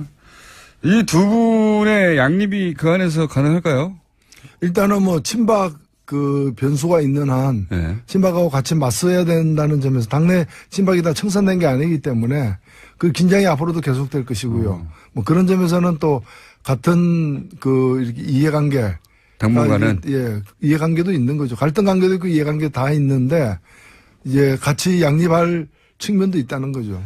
당분간은 그럴 것이다. 그러면 서청원, 최경환 두 의원의 출당 문제를 가지고 힘을 합칠 수도 있다. 예. 뭐 출당이 그렇게 과연 쉬울지. 불가능할 것이라는 얘기도 많이 하긴 하던데요. 의원총회에서는 예. 불가능할 것이고요. 예. 그 다음에 정치적으로도 그 사람들 있어야 제1당도 노릴 수 있기 때문에. 예. 숫자가 줄면 안 예. 되니까. 그 사람 빠지면 아마 제1당이 쉽지 않을 거예요. 그래서 지금, 아마 예. 거의 이렇게 실신 상태로 해가지고 데리고 있는 그런 뭐 그런 상황도 있을 수 있습니다. 실신 상태나 뭐 혼수 상태든. 어쨌든 계속 공격을 하되 네. 출당은 현실적으로도 어렵고 또 꼭 굳이 숫자를 줄여서 출당시킬 필요가 있겠냐. 자기 120명 넘어가야 되는 상황인데요. 그렇죠. 예. 122가 되려면 예. 그 두 명이 필수적이죠. 그래서 이제 현실적으로는 쫓아내지는 않을 것이다. 하지만 이제 힘을 줄이려고 계속 이렇게 공격을 할 것이다. 이 정도? 그러니까 쫓아내는 모습을 계속 보일 것이다. 아, 쫓아내려고 하는 모습. 예. 그러면 남은 유승민 의원은 어떻게 그 앞으로 전망하십니까? 그 정치적 생명은? 예, 그거야 제가 어떻게 알겠습니까만은 저는 뭐 사적 필생이라고 봅니다. 그러니까 당장에 답이 있는 건 아닌데 당장에 답이 있으면 사적 필생도 아니죠, 사실은. 그런데 당장에 답이 없지만은 그 뭐 보수 혁신은 굉장히 중요한 가치이고 예. 또 필요한 어떤 노선이기 때문에 그 길을 뭐 어렵더라도 일단 견지하면서 그 후위를 또 도모해야 되는 거 아닌가 보여지고. 쉽지는 않아 보입니다. 예. 예. 다만 제가 안타깝게 생각하는 건 뭔가면은 그 특히 이제 안보관은 예. 혁신 보수가 갖춰야 될 어떤 안보관하고 예. 유승민 의원이 현재 견제하고 있는 이제까지 견제해 있는 안보관은 예. 저는 그 바람직하지 않다고 봐요. 경제적 부분에서는 사실 상당히 진보적인 네. 뭐 개혁 보수라고 말해도 전혀 이상하지 않은 그런 따뜻한 보수를 주장하시는데 그게 이제 그렇게만 가면은 민주당하고도 차별성이 없고 그러다 보니 아마도 보수는 강하게 주장해야 된다 이런 의식이 있어서 그러신 건지 보수 그러니까 뭐 안보 정책 뭐 핵 문제 이거는 뭐 예. 자유한국당과 아니 그 안보라는 것이 그렇게 너무 완고한 어떤 예. 그런 강경한 어떤 이 대북관이라거나 안보관이 과연 개혁 보수의 어떤 노선이 될 수 있는가에 대해서는 의문이에요. 자유한국당과 차이가 없죠. 그 부분에 있어서는. 예. 그렇죠. 핵 문제라든가 예. 뭐 전술에 가져야 된다고 또 얘기하고. 자, 그러면 국민의당은 어떻게 돼갈까요? 국민의당도 내부적으로 이제 안철수 친한과 이제 뭐 비한 반한 이 정도로 불릴 수 있는 세력이 이렇게 점점 서로 갈라지고 있는 것 같은데, 그죠? 애초에 국민의당이 어떤 특정한 어떤 이념이나 가치를 중심으로 모인 정치 세력이라기보다는 지난번 대통령 선거에서 문재인 후보를 거부하는 그리고 안철수 후보나 제3지대의 후보를 중심으로 모이고 싶은 사람들의 어떤 총연합군이었기 때문에 대선이 끝나면 이 당은 사실은 해산될 수밖에 없는 쪼개질 수밖에 없는 당인데 근데 이제 정치라는 게 하루아침에 또 어떻게 쪼개지고 이합집산하기 쉽지 않으니까 일단은 좀 표류하고 있는 상황이죠. 근데 안철수 대표가 이렇게 다시 그 당권을 잡음으로써 그 갈등은 이제 다음 대선까지는 어차피 표출될 수밖에 없는 그런 상황에서 지금 좀 빠르게 뭐가 나타나고 있는 것도 있는 거죠. 오히려 뭐랄까요, 호남 중진이라고 표현할까요? 유승열 의원 같은 분들에 대해서 나갈 테면 나가라 정도의 정확하게 그렇게 말은 하지 않았지만 그런 의미, 해석될 말을 하는 거 보면 오히려 그렇게, 호남 중진들이 나가주길 원하는 거 아닐까요, 지금? 그래, 그 자리를 또 바른정당으로 채운다든가 뭐 이런 식의 구상을 하는 거 아닐까요? 그렇지 않고서야 예, 그쪽에 이제 좀 미련을 이제 버리는 게 아닌가. 왜냐면은 그쪽을 계속 쌓고 있으면 이제 지금 안철수 대표가 가고 싶어하는 관심을 갖는 이 바다는 예. 바다 불러오시 안철수 후보에게 대표에게 불러오시는 그쪽이 아니에요. 예. 그렇죠. 그쪽이 아니라 이 예. 보수의 본토 죠 사실은. 지금 그동안의 지금 진행되고 있는 적폐 청산을 복수라고 얘기하잖아요. 그렇죠. 이거는 자유한국당의 워딩인데요. 예. 그건 그야말로 자유한국당 내에 친박 중심으로 하는 거는 보수 강경파들의 시각이거든요. 예. 시각인데 그쪽에 추파를 던지는 거라고도 저는 보여지는 거고 향후에 다음 대선을 위해서도 확장해야 될 영역을 그쪽으로 보고 있다는 거죠. 그러니까 마음은 콩밭에가 있는데 그 콩밭이 호남이 아니라 이제 강경보수 쪽에 가 있다고도 보여집니다. 그렇기 때문에 그러면 그쪽으로 가면서 계속해서 그 호남을 끼안고 갈 수 있느냐 선택을 해야 되는 거죠. 그러니까 이쪽보다는 저쪽이 땅이 더 넓다고 보는 거고. 그런 딜레마에 부딪혔다. 네. 자, 지금 한번 지난 한 주 동안 정치면을 휩쓸었던 주요한 이슈들을 하나씩 짚어봤는데 저희가 하나 더 준비한 게 있습니다. 국감에서 의원님이 버럭하신 장면이 있어요. 일단 잠깐 들어보시고. 동성애 찬성하십니까? 동성애를 반대하십니까? 방금 이제 그 증인에 대해서 여러 질문이 하는 거는 국회의원 자유입니다만은 동성애자냐 아니냐, 동성애에 대해서 어떻게 생각하느냐 밝히라고 한 거는 헌법제구조 모든 국민의 양심의 자유를 지닌다라는 그 헌법의 기본권 조항에 침해하는 겁니다. 뿐만이 아니라 다른 나라에서는 실제로 형사처벌의 대상입니다. 그걸 좀 아셔야 될 것 같은데. 자, 이 상황이 어떤 상황입니까? 예, 그 전희경 의원이라고 예. 바로 그 전날 청와대가 주사파에서 장악됐다라는 히트를 치셨던. 예, 그런 이제 그 얘기를 해가지고 이분이 이제 그 다음날 이렇게 사보임 됐어요. 그러니까 교체가 됐어요. 예. 아마 그 발언에 그 파문을 갖다가 좀 그 걱정해서인지 빠졌는데 그리고 새롭게 들어온 분이 이제 김정재 의원이었죠. 근데 이분이 동성애에 대해서 좀 지나칠 정도로 동성애 정책에 대해서 자기 의견을 얘기할 수는 있는데 당사자 국가인권위원장에게 동성애 찬성하냐 반대하냐 그리고 동성애 자를 갖다가 어떻게 생각하냐 이걸 갖다 계속해서 반복적으로 강압적으로 이렇게 물어가지고 제가 그 자체가 인권 유린이다. 헌법의 그 양심의 자유를 갖다가 침해하는 것이고 다른 나라는 그 자꾸 추궁하면 그 자체가 이제 처벌 대상이 된다. 뿐만이 아니라 국가인권위원회가 해야 될 일이 저런 질문 단속하는 일이다. 그러라고 국가인권위가 있는 거다. 실제로 저기 차별금지 조항에도 그렇죠. 어긋나는 것이거든요. 그래서 그런 지적을 했었죠. 자, 질의 과정에서 이제 문제 제기를 하고 컷을 하신 분이, 노회찬 의원이었습니다. 저희가 한번 들려드렸고. 그런 일이, 국회에서도 이런 일이 계속 돌아가고 있습니다. 잘 안 알려져서 그렇지. 안 알려져서 그렇지. 여기에 나와서만 발언하시는 게 아니에요? 예. 잘 안 알려지더라고요. 국감에서 벌어지는 일들이 요즘은. 아유, 국감에서도 얘기를 많이 했습니다. 네. 많이 했는데, 보도가 좀 덜 돼. 여기는 보도가 잘 되는 편인데. 그래서 뉴스 공장에서만 얘기하는 거 아니냐 그러는데, 얘기는 계속 많이 하는데, 보도가 이제 덜 되는. 말 나온 김에 마지막으로 한 가지만 더 보자면, 자유한국당 전희경 의원이 이제 청와대가 운동권과 주사파에서 장악됐다, 이런 얘기 했지 않습니까? 그 대목은 어떻게 평가하십니까? 저는 그게 그렇게 생각한다면은 그분은 빨리 망명을 해야 되는데, 그렇잖아요. 그리고 아니면 투쟁을 해야죠. 자유민주주의 회복을 위해서. 근데 청와대가 어떻게 주사파에 의해서 장악됐다고 생각하면서 편안하게 밥도 먹고 잠도 자는지 나는 이해가 안 가요. 주사파에서 장악됐다는 것은 준 북한이 됐다는 얘기거든요. 아, 그렇죠. 예, 그런 의미거든요. 예. 그러니까 그 정권 하에서 어떻게 그렇게 활보를 하고 있느냐, 평안하게. 예. 요즘 사실 한 30대까지는 주사파가 뭔지도 모릅니다. 이거 언제적 단어인지 모르겠는데, 예.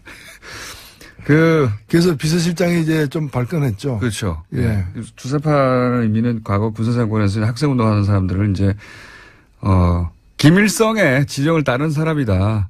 그래서 전두환 정권 때 당신은 뭐 했느냐. 예. 뭐 했는지 모르겠지만. 예. 그렇게 이런 되묻는 거죠. 예. 예. 지적을 했었죠. 그 시절에 만들어진 이제 용어거든요. 예.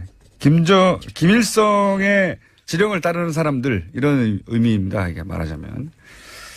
그렇다고 이제 공격을 하니까 발끈할 수밖에 없는 거고, 거기에 대해서 의원님은, 그럼 큰일 나는데 우리나라 망명해야지 어떻게 했냐고. 예. 고급스러운 디스였습니다. 자, 한 가지만 더, 시간 다 됐는데, 어제 이정미 대표가 나와서 그런 얘기 하시더라고요. 평상시에 노회찬 원내대표가 정말 말이 많은데, 요즘은 노루가즘에 가서 터뜨리려고 평소에 말을 아낀다고. 그러고 싶은데 그게 안 되네요. 화요일 날 저녁에 JTBC에서 불러좀 거기 가서 또 얘기하니까. 꼭 화요일에 부르시더라고. 저 오늘 여기까지 하겠습니다. 지금까지 정의당 노회찬 대표였습니다. 감사합니다. 네, 고맙습니다. 안녕하세요. 김어준입니다. 국정원 댓글 수사를 방해할 목적으로 가짜 사무실을 만들고 가짜 서류를 채워 넣었던 수사 방해 사건. 이 사건 관련해 국정원에 파견됐던 변창훈 검사의 죽음을 두고 자유한국당 김진태 의원은 당장 죽음의 구판을 멈추라고 주장했습니다. 자유한국당 법사위원들은 윤석열 중앙지검장과 문무일 검찰총장의 사퇴를 요구하고 나섰습니다. 그래요? 변 검사를 죽음에 이르게 한 절대적 책임은 박근혜 정부 탄생의 정당성을 뒤흔들 댓글 수사를 방해하기 위해서 가짜 사무실 공작을 지시한 정치 세력에게 있는 겁니다. 그 세력이 누굽니까? 범죄를 은폐하기 위해서 영화 세트처럼 가짜 사무실을 만든 공작이 언제 누구에 의해 이루어졌나? 박근혜 정부 임기 초 박근혜 전 대통령이 임명한 남재준 국정원장의 국정원에서 자행된 겁니다. 변 검사 죽음의 억울함을 그나마 풀어주려면 수사를 멈추고 검찰 수뇌부가 사퇴할 것이 아니라 오히려 멀쩡한 검사를 그런 말도 안 되는 공작에 동원했던 자들을 단 한 사람도 빼지 않고 모조리 차단해서 모두 엄벌에 처해야 하는 겁니다. 수사를 멈추란요. 턱도 없는 소리입니다. 김어준 생각이었습니다.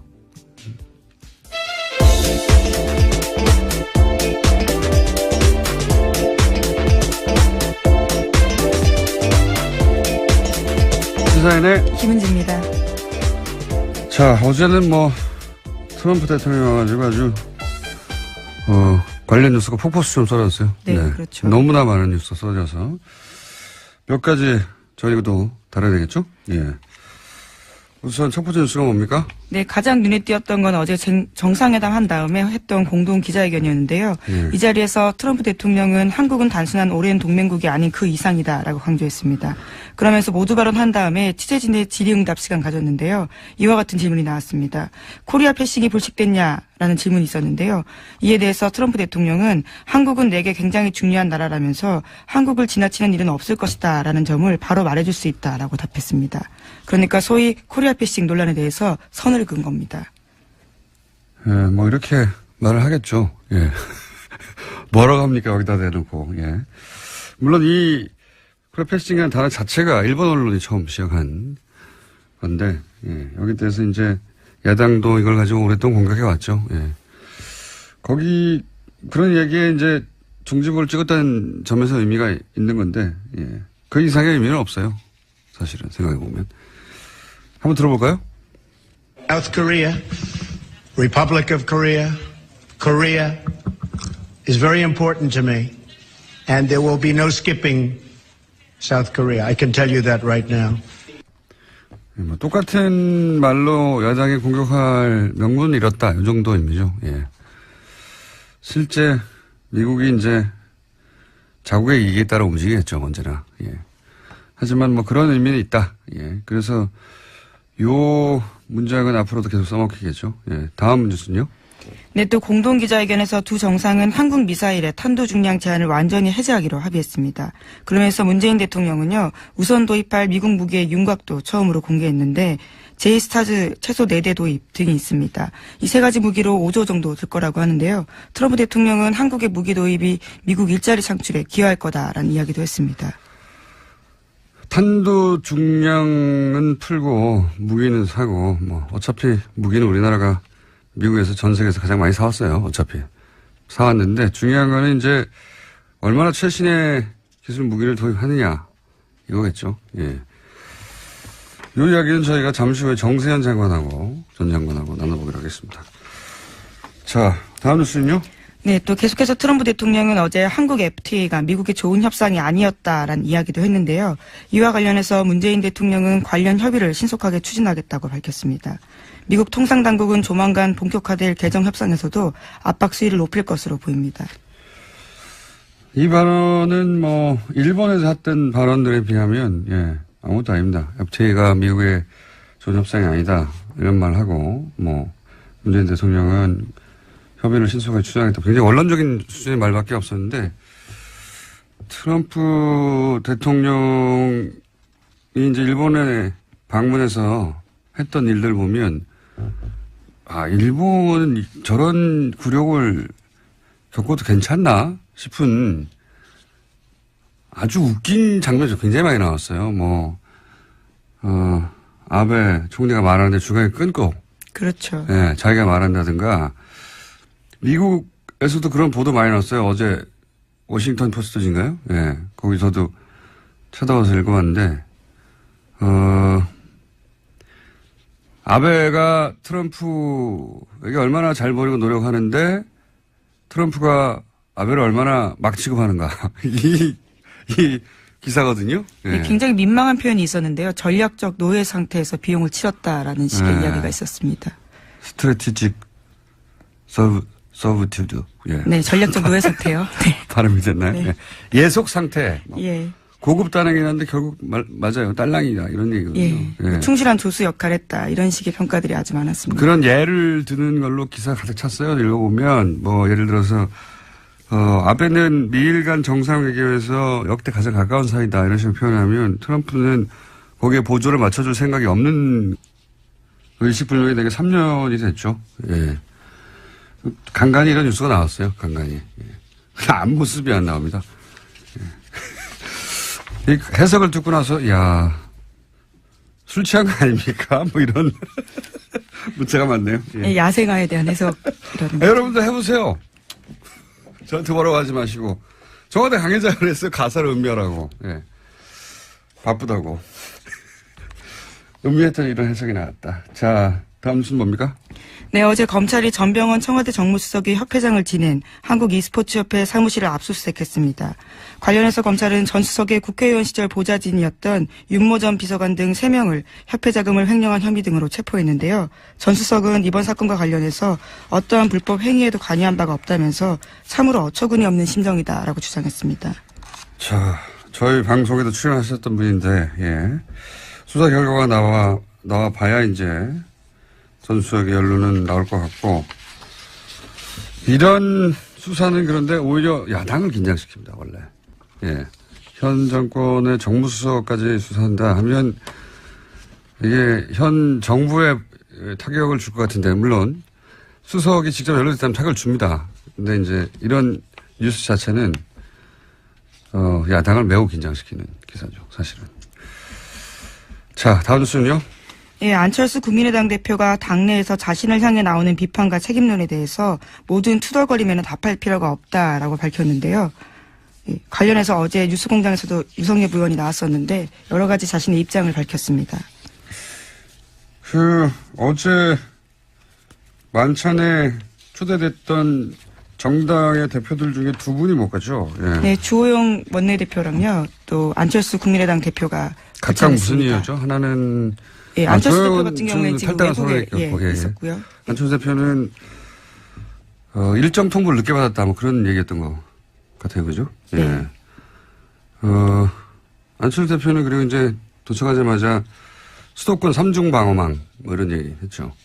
그래서 제가 아마 이스라엘 아이언돔을 의미하는 것 같은데, 저 국제분쟁에 관심이 많아서 이 아이언돔에 대해서는 좀 알거든요. 그래서 이제, 그럼 아이언돔 알아보러 갔나 보다 하고 일정을 찾아봤더니, 에어로스페이스 인더스트리 회사를 갔어요. 예. 여기는 아이언돔 개발사가 아닙니다. 아이언돔을 라파엘이라는 회사에서 개발했고요. 예, 에어로스페이스는 입찰 경쟁에서 라파엘에서 졌어요. 예. 개발하는 라파엘이 했다는 걸 좀 알려드리고요. 그리고 아이언돔 자체가 사실은 가자지구 하마스가 쏘는 단가가 몇십만 원짜리 집에서 조잡하게 만든 로켓을 상대하는 거거든요. 예, 탄도탄 상대하는 게 아니고 우리한테 안 맞습니다. 그리고 그 조잡한 로켓도 아이언돔이 제대로 방어를 못했다고 이스라엘 내에서 양심선언 같은 거 많았어요. 모티 셰퍼 뭐 이런 과학자가 라파엘에 근무하던 과학자거든요. 작동 안 한다고. 예. 미국 MIT 유명한 포스터 교수도 아이언돔 작동 안 한다고 비판했었죠. 예. 저희랑 인터뷰 한번 했었는데 포스터 교수 한번 인터뷰해야겠네요. 아이언돔 작동하는가. 여하간 두 양반이 못 갔다. 예, 예. 그런 경우가 그렇게 뭐 많지 않거든요. 정당의 대표가 미국 대통령 정도 방문하면 만찬에 거의 100% 참석하는데 두 분이나 못 갔어요. 예, 특이한 경우입니다. 자, 다음 뉴스는요. 네, 지난해 미국 대선 당시 트럼프 캠프와 러시아 간 내통 의혹을 수사하고 있는 로버트 뮬러 특검이요. 이번에 최소 9명 정도를 집중적으로 조사하고 있다고 워싱턴 포스트가 보도했습니다. 여기에는 도널드 트럼프 주니어, 또 사위인 제널드 큐시너 백악관 선임 고문 같은 사람들의 이름이 올라가 있습니다. 이거는 트럼프 대통령을 굉장히 긴장시킬 것 같습니다. 왜냐하면은 여기 큰아들하고 첫 번째 사위가 연루됐잖아요. 예. 두 사람 다 지금, 청와대가 아니죠. 백악관에서 굉장히 중요한 역할을 맡고 있고, 게다가, 또 포함된 사람이 트럼프 그룹, 자기 회사죠. 그렇죠. 최측근이라고 할 수 있는 사람들입니다. 트럼프 그룹의 부회장이었던 변호사 있거든요. 마이클 코온, 예. 그거 어떻게 딱딱 말해줍니까? 예. 하여튼 자기 측근 인사들이 이제 대거 포함돼요. 여기서 가족들이나 부회장이 또 연루된 걸로 나오면 이건 이제 전국이 어떻게 될지 모릅니다. 이거 최순실 게이트가 그랬듯이 주변부로부터 다가오는 건데 미국 특검 안 봐주거든요. 예. 어떻게 될지 그런 뉴스도 나왔습니다. 자. 오늘 여기까지 해야 되겠습니다. 시사인의 김은지였습니다. 감사합니다.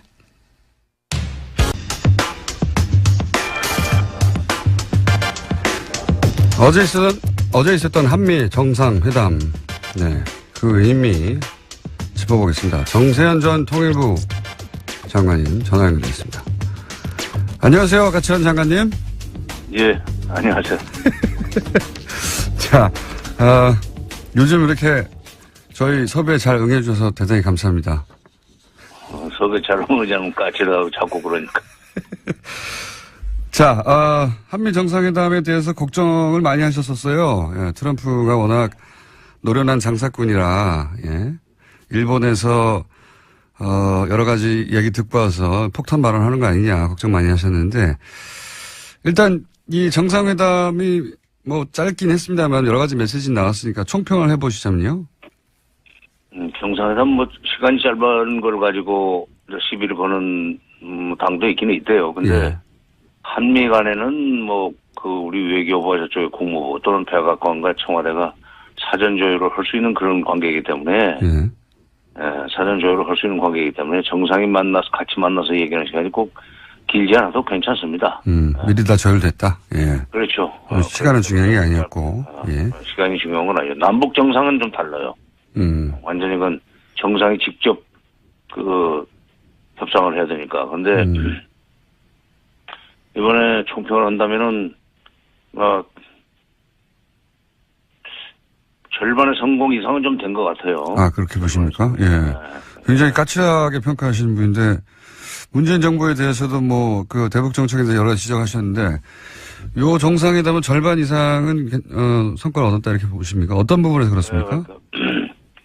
물론 이제 수십억 달러의 무기를 사주기로 한 것은 뭐 사실인 것 같습니다. 예. 트럼프 대통령이 이렇게 터뜨려버려서 네. 알게 됐지만은 사실은 같지만 이번 정상회담에서 그 공동 뭐 기자회견이나 이런 데서 나오는 용어들을 좀 보면은 예, 그동안에 대미 일변도 외교에서 좀 벗어난 거 아니냐 하는 생각을 합니다. 어떤 점에서 그렇습니까? 균형 외교는 아니다 하는 얘기를 이제 뭐 길게 설명했지만 네. 뒤에 가면은 외교의 지평을 넓힌다는 표현을 썼어요. 그렇죠. 예. 그 지평을 넓힌다는 얘기를 했는데 그거는 대미일변도 외교에서 좀 벗어나가지고 중국과의 관계도 또 러시아의 관계도 또는 뭐 동북아 국가들과의 관계를 좀 더 활성화시켜 나간다는 그런 뜻으로 해석을 해야 될 것 같고 그거는 그 31일 날 있었나요? 30인가 31인가 우리 외교부 장관이 국회 국정감사에서 답변할 때 그 3불 얘기하지 않았어요? 네네. 예. 사드 추가 배치하지 않겠다. MD 체제. MD 네. 체제 편입하지 않는다. 예. 그다음에 한미일 그 관계를 군사 동맹 관계로 발전시키지 않는다는 3부를 얘기했는데. 일본과는 군사 동맹 없다. 예. 그렇죠. 예. 그거를 그 30일 날 외교부 장관의 국회 답변하고 이번에 공동 기자회견에 나온 균형 외교 이걸 연결시켜 보면은. 사실상 균형 외교가 아니라 외교 지평 확대. 예. 사실상 미국과 중국 사이에 등거리 외교로 나갈 수 있는 어떤 도약되는 말을 한 것이 아닌가. 그래서 제가 이번에 점수를 좀 잘 줘야 된다는 생각을 하고 있습니다. 항상 그런 말씀 하셨죠. 그렇게 한미 외교에만 집중하면 안 된다고. 예. 예. 그런데 이제 그 메시지 속에 그런 기미가 보였다 이렇게 판단하시는 거군요. 예. 예. 그 대통령의 메시지는 미리 준비된 거니까, 예, 그렇게 준비됐다면 아마, 그런 외교 정책 방향이 그렇게 수립된 걸로 보인다, 이렇게 평가하시는 것 같고. 연결해서 생각해 보면, 오늘인가요? 내일인가요? 문 대통령이 바로 동남아로 떠나지 않습니까? 예, 베트남에서 열리는 국제회의 때문에. 예. 예. 동남아 3국, 인도네시아하고 간다고 하는데, 그것도 연결해서 생각해 볼 수 있는 얘기입니까? 그러니까 외교 지평을 확대하겠다 하는 것도? 그쪽은 그게 안보와 관련해서는 크게 직접 관련되는 건 없고, 이제 경제 쪽으로는 의미가 있죠. 그렇군요. 저는 의미가 있죠. 자, 이건 어떻습니까? 이제 무기 수입은 사실 우리가 항상 해오긴 해왔는데, 예.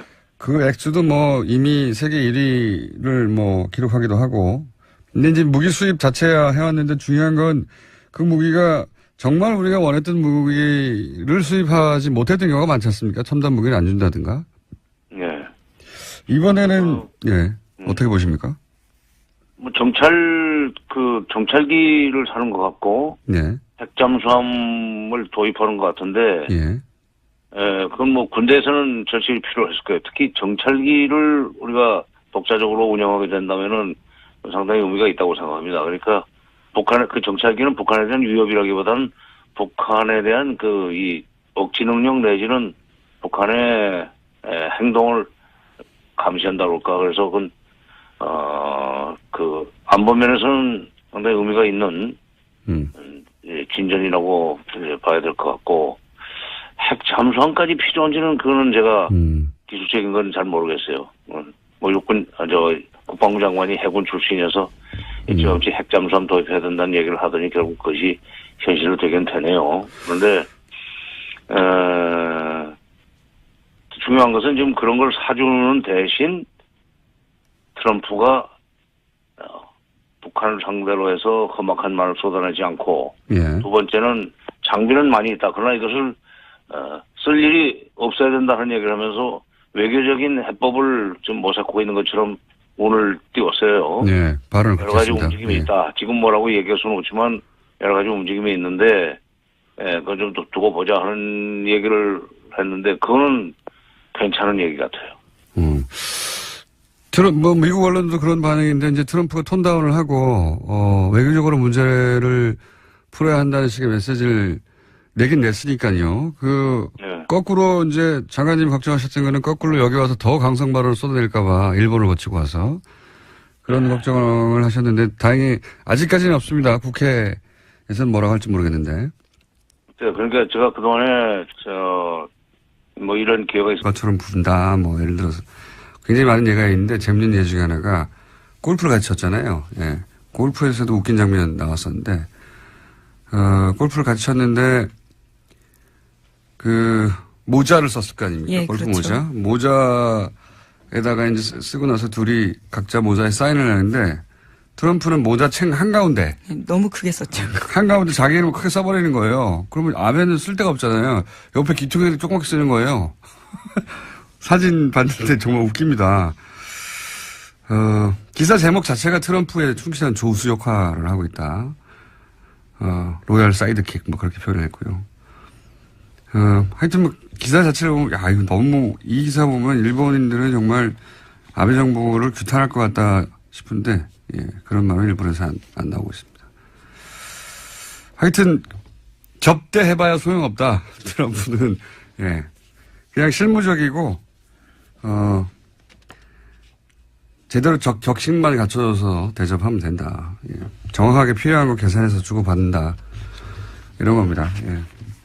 하여튼 관련해서 미국 언론에서도 트럼프가 한국에 가서는 톤다운 했다 뭐 이런 얘기가 나오죠. 예. 예, 물론 오늘까지 일정이 있기 때문에 아직은 봐야 되겠지만요. 이제까지의 말폭탄을 터뜨렸던 전례에 비하면 어제 한미 정상회담 결과에 대해서는 미국 언론도 트럼프가 매우 자제했다라는 평가 내놓고 있습니다. 오늘 뭐 국회 연설만 넘어가면 예, 폭탄은 터뜨리지 않고 갈 것 같아요. 개인적으로 관련 뉴스가 많은데 이 정도 하죠. 뭐 중요한 건 이 정도인 것 같은데 개인적으로 흥미로웠던 장면 두 가지는 하나는 친박단체가 트럼프 방문에 뭐랄까요 이 한미 정상회담에 기여했어요. 성조기와 태극기를 같이 흔들었죠. 네, 박근혜를 외쳤다고 하긴 하는데 어차피 뭐 트럼프 한국말 모르니까 자기 환영한 줄 알겠죠. 예, 굉장히 기이한 방식으로 예, 한미 정상회담을 친박단체가 도왔다. 두 번째 제가 흥미로웠던 장면은 기사를 보다가 왜 박효진 씨의 야생화인가 이거 궁금하지 않으셨어요? 이 환영 만찬에 불렀던 노래죠. 네. 그래서 제가 기사를 찾아봤더니 어려운 상황에서 양국 관계를 아름답게 발전시키자 그런 의미를 담았다는 거예요.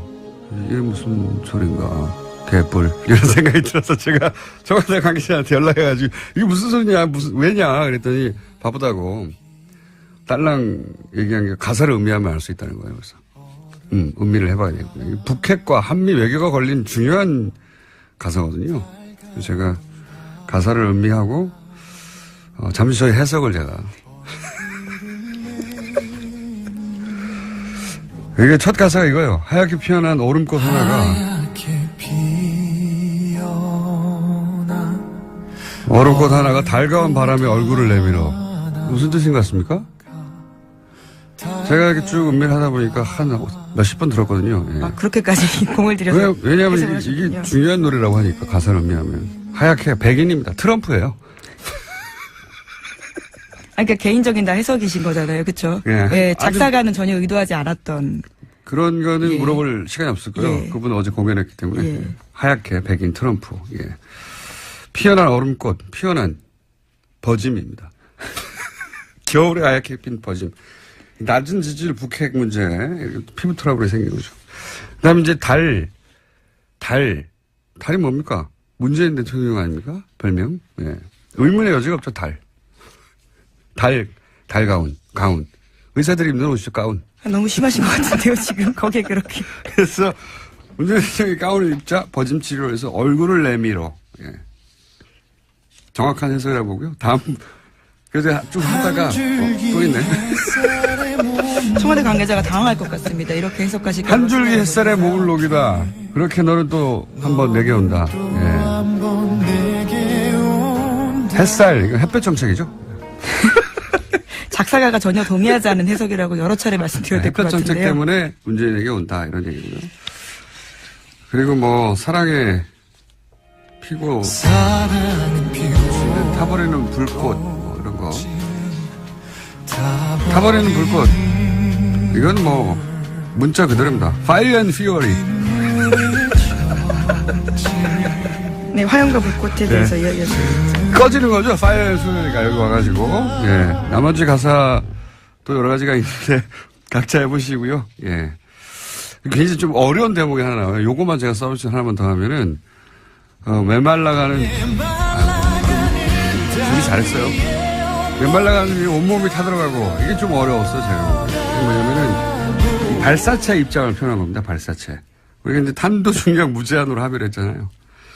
그동안에 사거리가 짧아가지고, 예, 발사체들이 도달하지 못하고, 목적지에 꺼져버린 발사체의 애환, 이런 으로 표현한 거죠. 예. 김어준 공장장의 지극히 주관적인 가사 해석이라고 보면 되겠죠. 저는 이 노래를 듣고 미사일 중량 해제를 예상했습니다. 여러분도 각자 해보시고, 예. 가사가 중요하다고 하니까요. 아니, 가사가 중요하다는데 아무도 해설을 안 해줘가지고, 심심해가지고 한번 해봤습니다. 여러분도 각자 버전을 저희한테 보내주시면 소개해드리겠습니다. 자, 다음 뉴스는 뭐 있습니까? 네, TV조선이 계속해서 이건희 삼성전자 회장의 건강이 호전되었다라는 보도를 하고 있는데요. 네. 혼자 휠체어에 앉아있는 모습 등을 내보냈습니다. 이에 대해서 삼성 서울병원 쪽에서도 건강 상태가 호전된 것은 사실이다라고 밝혔다라고 하는데요. 인지 능력이 서서히 회복 중이라고 주장하고 있습니다. 이게, 그때마다 얘기했던 거는 험악한 말을 쏟아낸 건 그만큼 공포 분위기를 조성해서 무기를 좀 팔려고 하는 거다 하는 분석을 하지 않았어요? 네. 일본에서도 무기를 많이 사줬습니다.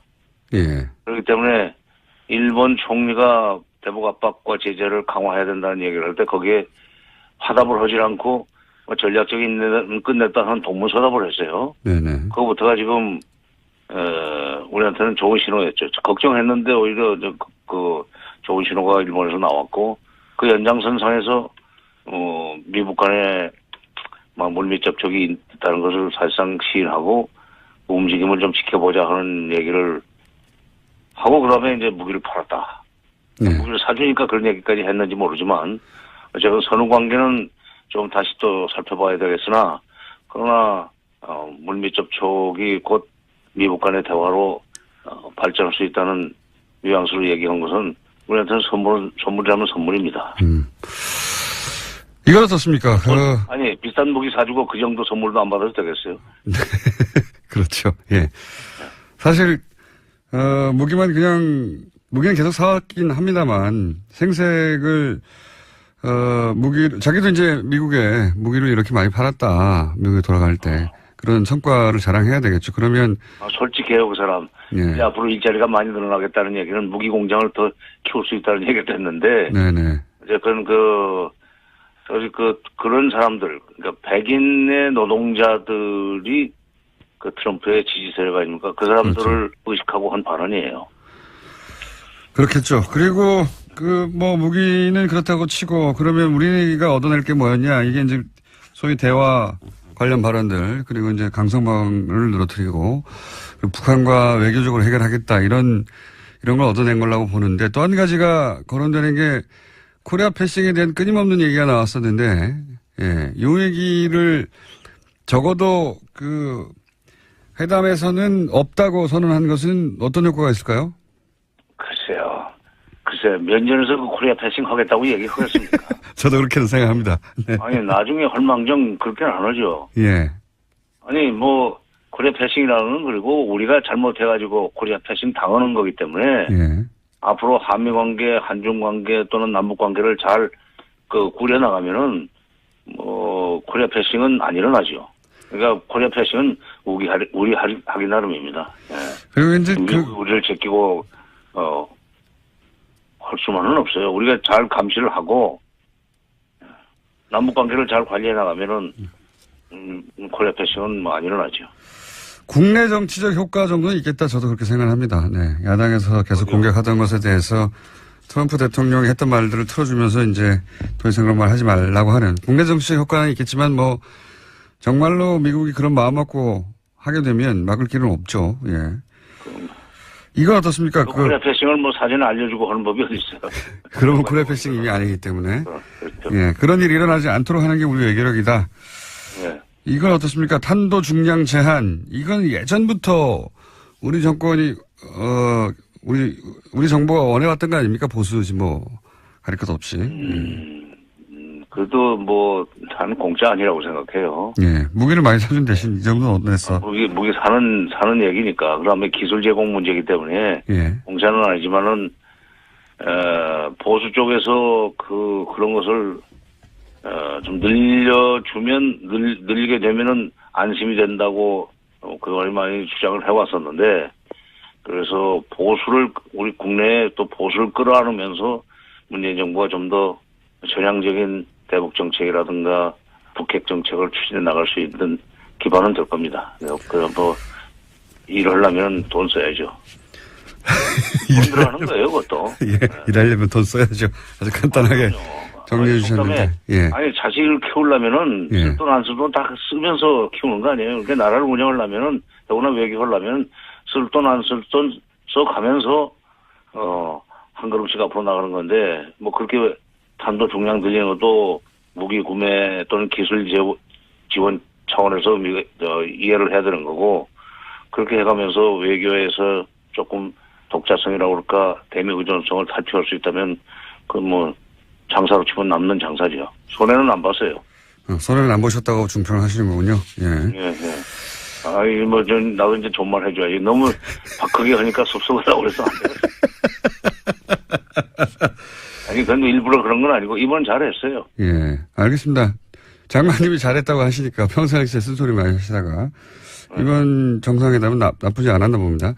마지막으로 한 가지만 더 여쭤보면, 지금 이제 북한과 우리 정부도 비공식 접촉이 있었다고 하고 지금 미국도 접촉이 있다고 얘기하고 있는데 이 물꼬가 언제쯤 트일까요? 어떻게 보십니까? 그동안 오랜 경험으로 보실 때. 그래서 이제 그 미중 정상회담까지 지켜보고 나서 전망을 해야 되겠지만 예. 아마도 이 평창 올림픽 문제를 가지고 남북이 좀 만나야 될 거예요. 평창. 예, 예. 그러면 2월이지만 그 사전 준비하려면 얼마 시간이 없습니다. 네네. 특히 처음에 문재인 대통령은 좀 단일팀을 구성하자는 얘기를 했지만 그건 현실적으로 조금 어려울 거예요. 선수들이 별로 안 좋아합니다. 단일팀은. 네. 자기가 나갈 수 있는 찬스가 그만큼 줄어드니까. 그러나 분산 개최 내용상 분산 개최고 공동 개최는 가능할 거예요. 그래서 제 얘기는